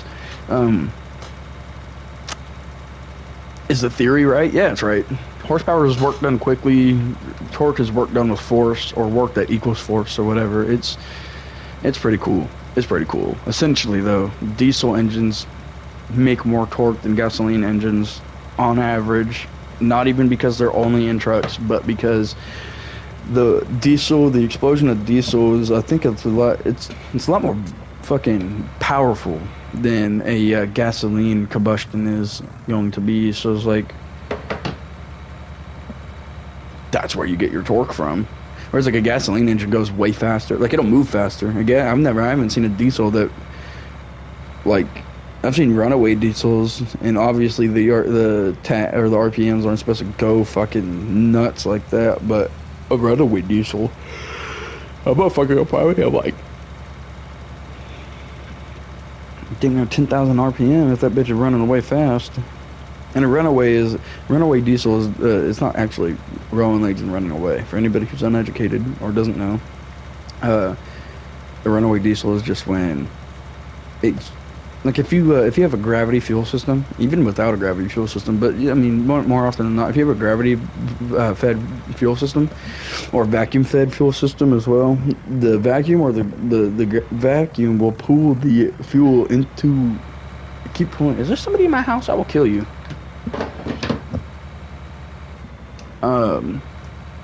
No, it's just the dog in the kennel. For some reason, she's getting in the kennel, and I thought somebody was trying to open up my door. I'm paranoid.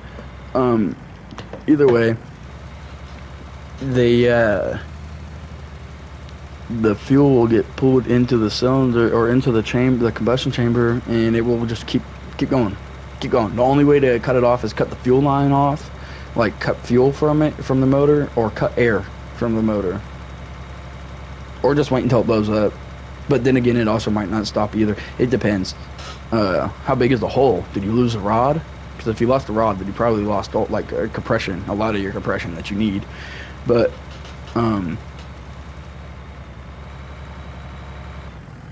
fuck, you could probably have a runaway diesel that doesn't even throw a rod. It probably just spins a bearing, and then it just keeps eating the fucking the crank up. But either way, that's not really here nor there. I've never really experienced a diesel runaway in person. I've seen it online though. You could look it up on YouTube. You could look up diesel or runaway diesel engine, and there's a lot better explanations and videos on how to do it. There's also videos on how a Jake brake works if you want to know. Which the reason I'm not a diesel tech is because I'm not a diesel tech, and also I just don't really. I mean, like, I wouldn't mind working on diesel trucks, but here's the thing. They're fucking big, okay? And I just personally, like, I just know I wouldn't enjoy it. I like cars. I like the cars. I like, really, honestly, what I really like is the motors in cars. So, yeah, I'll work on a diesel motor, but there's no way you can catch me being a diesel tech, because that means I have to work on diesel trucks or diesel equipment. And I don't want to. Diesel equipment is heavy. Fucking, dude, oftentimes it stank because it's diesel. You're going to get massively fucking dirty. You're going to get way more dirty working on a diesel truck than you would working on like a gasoline engine truck. And that's just being dead honest. Diesel makes your skin fucking black. Or not diesel itself, but diesel oil. After that shit gets, like, bro, I don't know what the fuck it is. It makes your skin fucking black. It stank. Dude, it's just not a fun time to be a diesel mechanic or diesel tech to me. That's why I like what I do now. Like, it's just, I already know it. I've been doing it for a couple of years, and I mean, I'm not the most experienced, but I could feel myself, or not feel myself, because you can't feel it, I don't think, but, I can tell I'm learning. I can tell I'm getting better. Like, I'm honing my craft, so to speak. And that's better than nothing. It's better than fucking, like, I don't mean, like I said earlier, I would never talk shit on the fucking McDonald's worker, but that is better than me knowing I could do something with my hands and then, like, going to work at McDonald's. Like, I feel like there's a lot of people who, given the opportunity, if they had the opportunity, could probably go work with their hands and not be at McDonald's if they didn't want to, or at another fast food place or something, you know what I mean? Or just doing a job that they didn't want to. Let's just say that. Like, there's probably a lot of people who could be really skilled blue-collar workers who just don't want to go and do that because of just personal life choices, or just they don't feel confident enough in doing it. But I'll be honest, confidence is one of the things that's like you'll gain with time. Like, I personally am not confident in my abilities to go to mid-shop and make a fuck ton of money, but I know I can go to mid-shop and I know I can get some shit done. I know the principles on how to do everything. My thing is that I don't know new cars. I've worked on old cars like my whole fucking life. Like, not 60s, 70s old cars, but like early 2000s, maybe 2010s. Like, I've had a fair bit of experience with some new shit too. But I'm be honest, the reason I'm not at that level is because I don't know it yet. I need to learn it all. You don't know what you don't know. You know what I mean? So, it's better to just learn that shit than not. But yeah, bro, that was one harvest, and that was a 2-hour live stream on a fucking harvest, dog. Can you imagine the people who play this shit, like, fucking day in, day out, they just don't quit? I know there's people like that. I know there's some fucking people that be doing that shit. Do I just keep stockpiling the John, or, I mean, we gonna need money soon. Yeah, honestly, bro, we just stockpiled that John. Oh, shit, wrong way.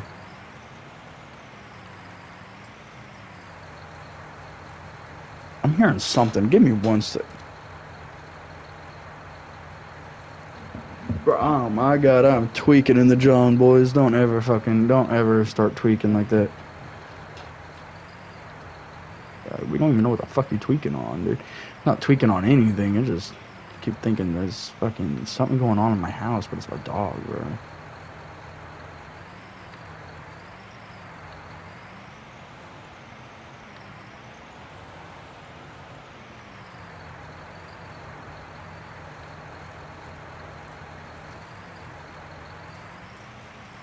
God damn it, I keep going to...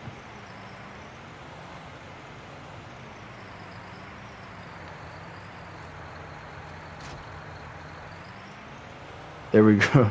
There we go. This is easier.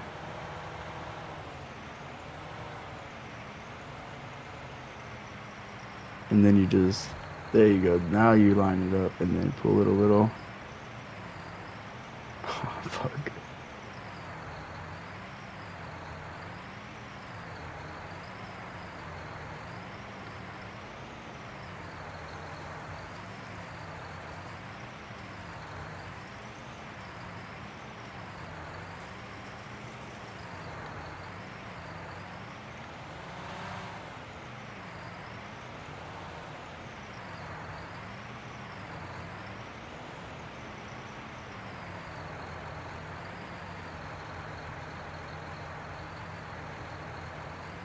Bro, who's taking their fucking jack for a walk? Hey, we just gonna dump all that right here. So how the fuck does this even work if it's like...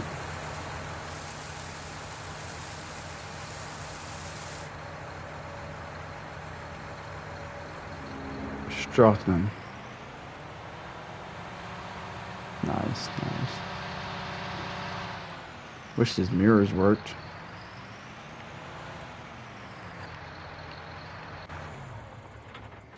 Yes, twin.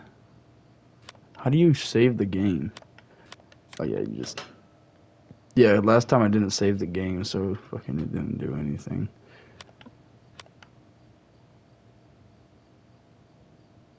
So in that live stream, grain elevator went down.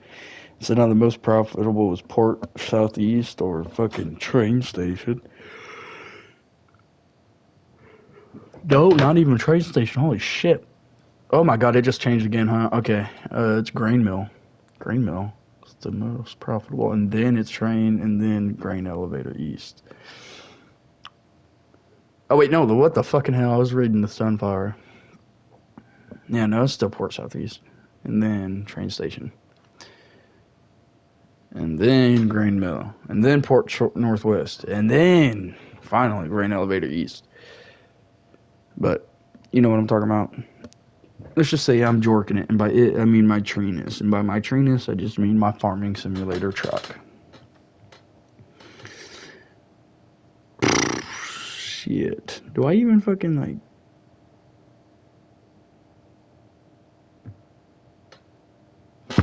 Bro, what? Why do people have the loudest fucking phone conversations? Like, I swear to God, bro. There's my fucking neighbor in the back is having a phone conversation, and dude, they're loud. Millions of homeowners are losing money right now. I'm watching YouTube stuff. I'm sorry, boys. I'm sorry. I'm streaming on YouTube. I'm fucking watching YouTube on my phone. I wish I had people to actually talk to, but you know, I'm gonna keep talking to myself because let's be honest. You don't want to like click on this fucking VOD or video, or not VOD, video later and fucking there's like no talking. That's what 80% of my live streams are. That's what all of my live streams are besides this one. I'm like a quarter of the way there to, what is it, 200,000, 200,000, and 75,000 or 200,000. So I got a little bit left to go to fill this up. I got a while left to go to fill this up.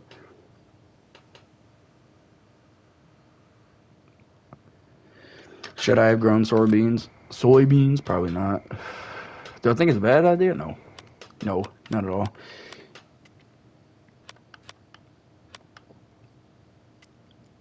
Fertilize. What was that noise? Oh, not. Yeah, let's check. How much money did I spend? How much is my loan? 300 grand? I don't even have fucking that. I spent 16 grand today. What was the $2? Vehicle running cost? Oh, it was probably just for me.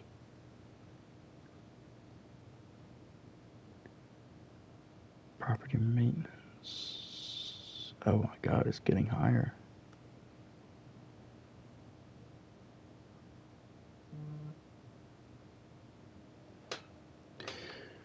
My girl will be Snapchatting me, but I ain't worried about that. Good lord. Good lord.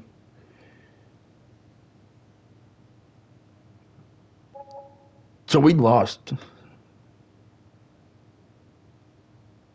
I mean, yeah, we lost 17 grand because we didn't sell anything yet. Loan interest? Oh my dick. I need to pay that back, dude. I need to pay it off. But you know how much is it gonna take to make 300 grand? Is that per one unit? That's just per like one unit.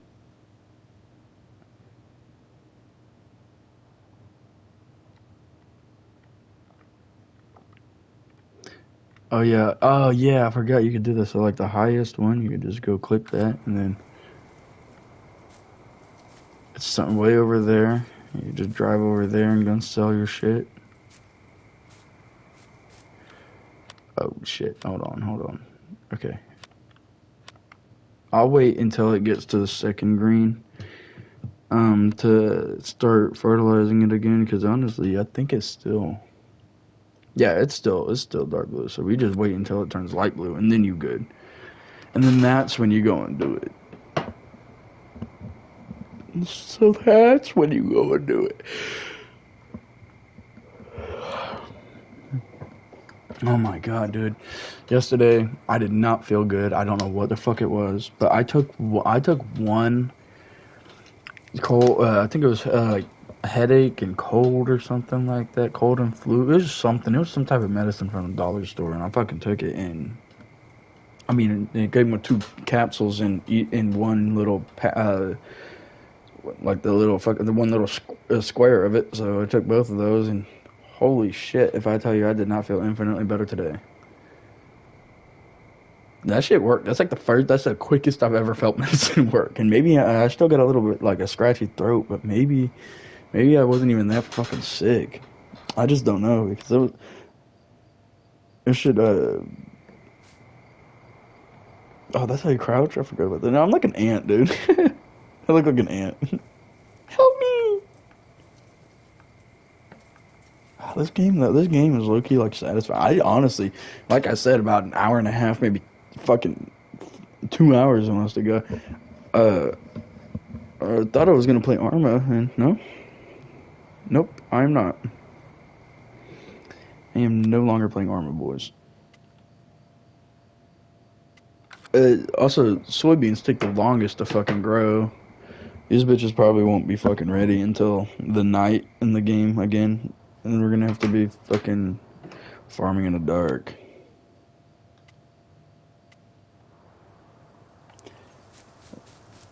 Where the field. Okay. Now we good. See, sometimes I don't.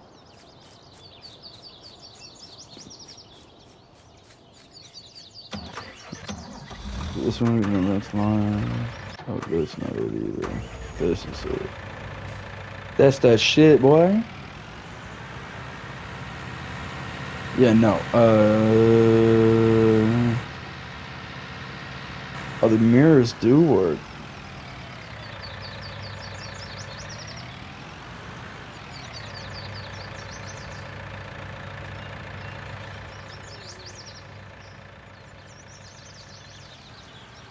Thank you. I'm sorry. I was like, went quiet. My brain was sitting over there trying to figure out what the fuck was going on.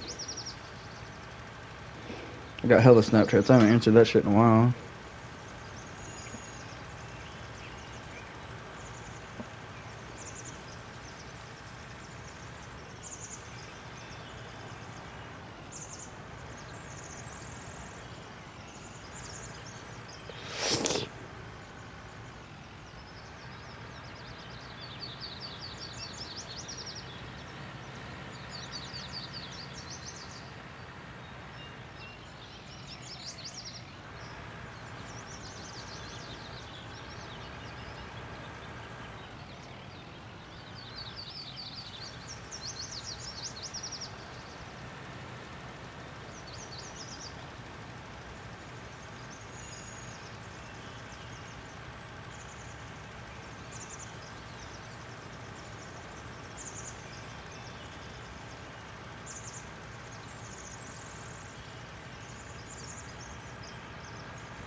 Goddamn.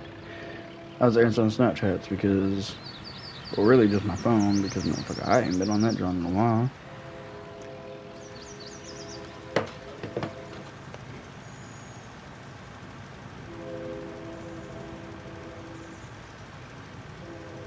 Oh yeah, Vector.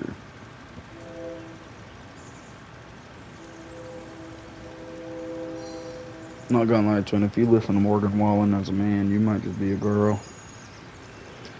You might just be a girl. This guy, listen to Gracie Adams or Abrams, whatever the fuck. That bitch who made the That's So True or something. My girl listens to it, so I listen to it. I'm fucking. I'm. I'm a man. I love it. Don't get me started now. I might break out on the song.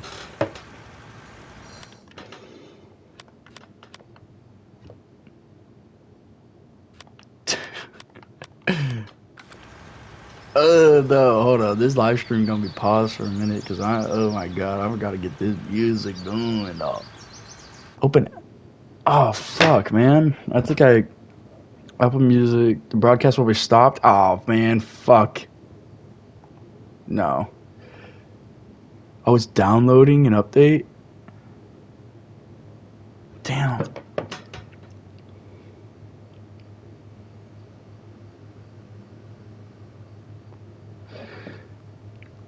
Bro, what the fuck, man? Why can't I can't play mute. But so you can't. You telling me?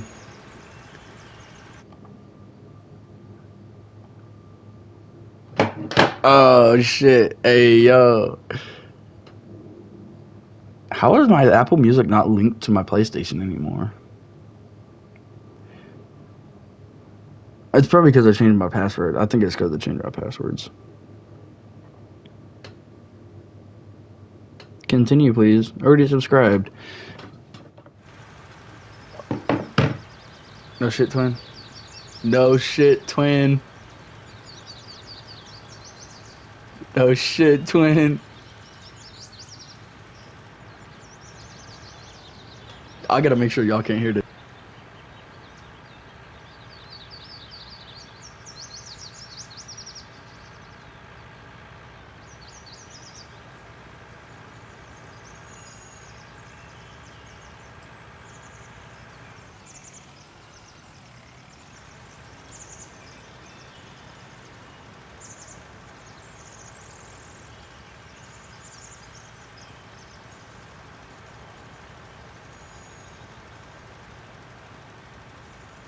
Hey, y'all can't hear it though. Ooh. Just at the door, he said, "You smoking on my brother? DP roll up that door." Type shit. I ain't even about that life, but this song is fire, dude. Yeah. Damn near knocked out his teeth.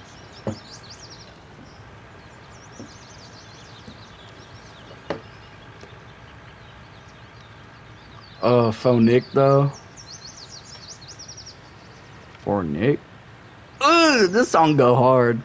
I fucking love this song. This song go hard as shit. This song go hard as shit.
I had to appreciate that song. That song was too good.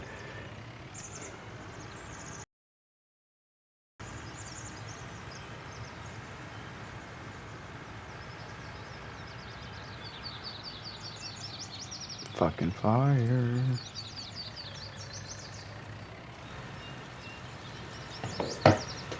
Oh yeah, twins. Oh yay! I finally got it.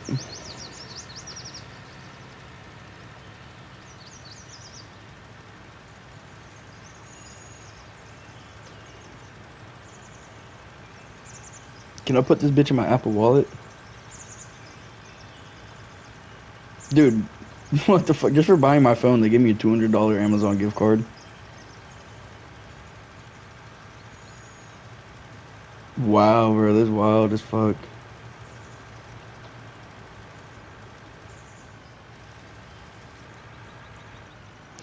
Oh. Claim code. Can I copy and paste it? I'm not trying to.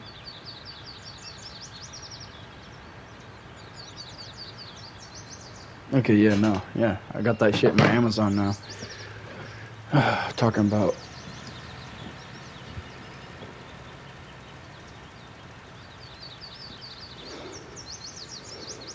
Oh, fuck. After this, John, I think I'm about to need to fucking start doing things in real life. Like, I need to mow the fucking grass. Cut the grass, cut the lawn. Mow the grass. I need to fucking.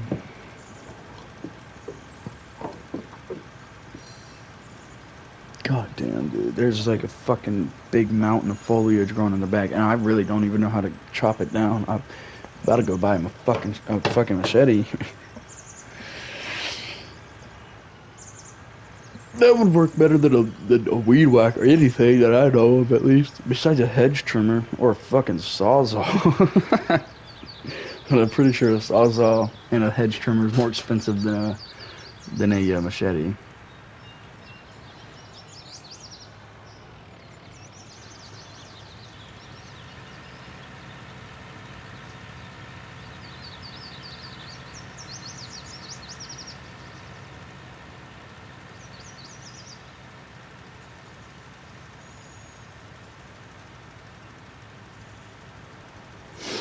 I'm just fertilizing my shit.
I know, fuck.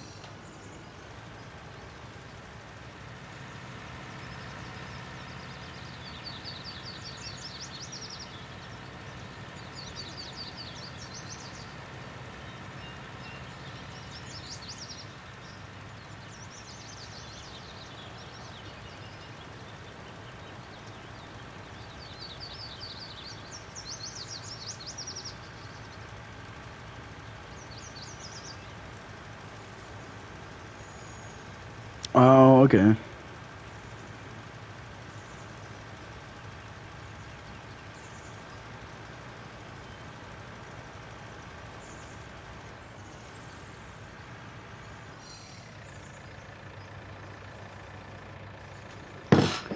I need to buy a fucking tap and die set, big dogs. And I think that's probably what I'm gonna do with that Amazon shit, and then the rest of it, my baby girl can. We're gonna use it for our kid, whatever he needs.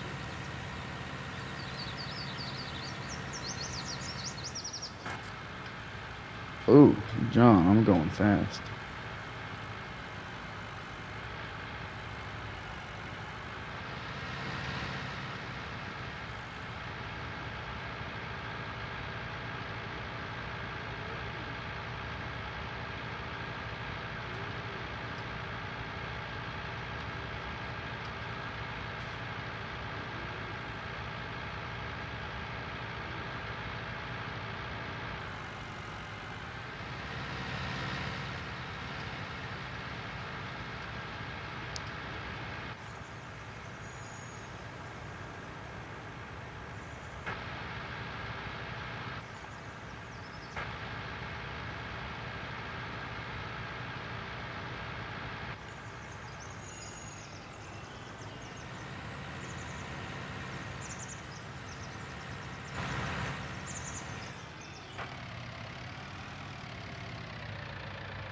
Okay.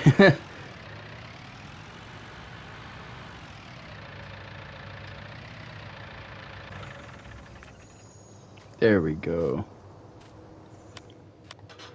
Oh yeah. I got a PS5, not a PS4, but yeah. Alright, twins. I think that pretty much wraps up today's fucking Farming Simulator stream. Anybody who watched, thank you. Have a great day. This is nice talking and ranting. Fuck yeah, twins.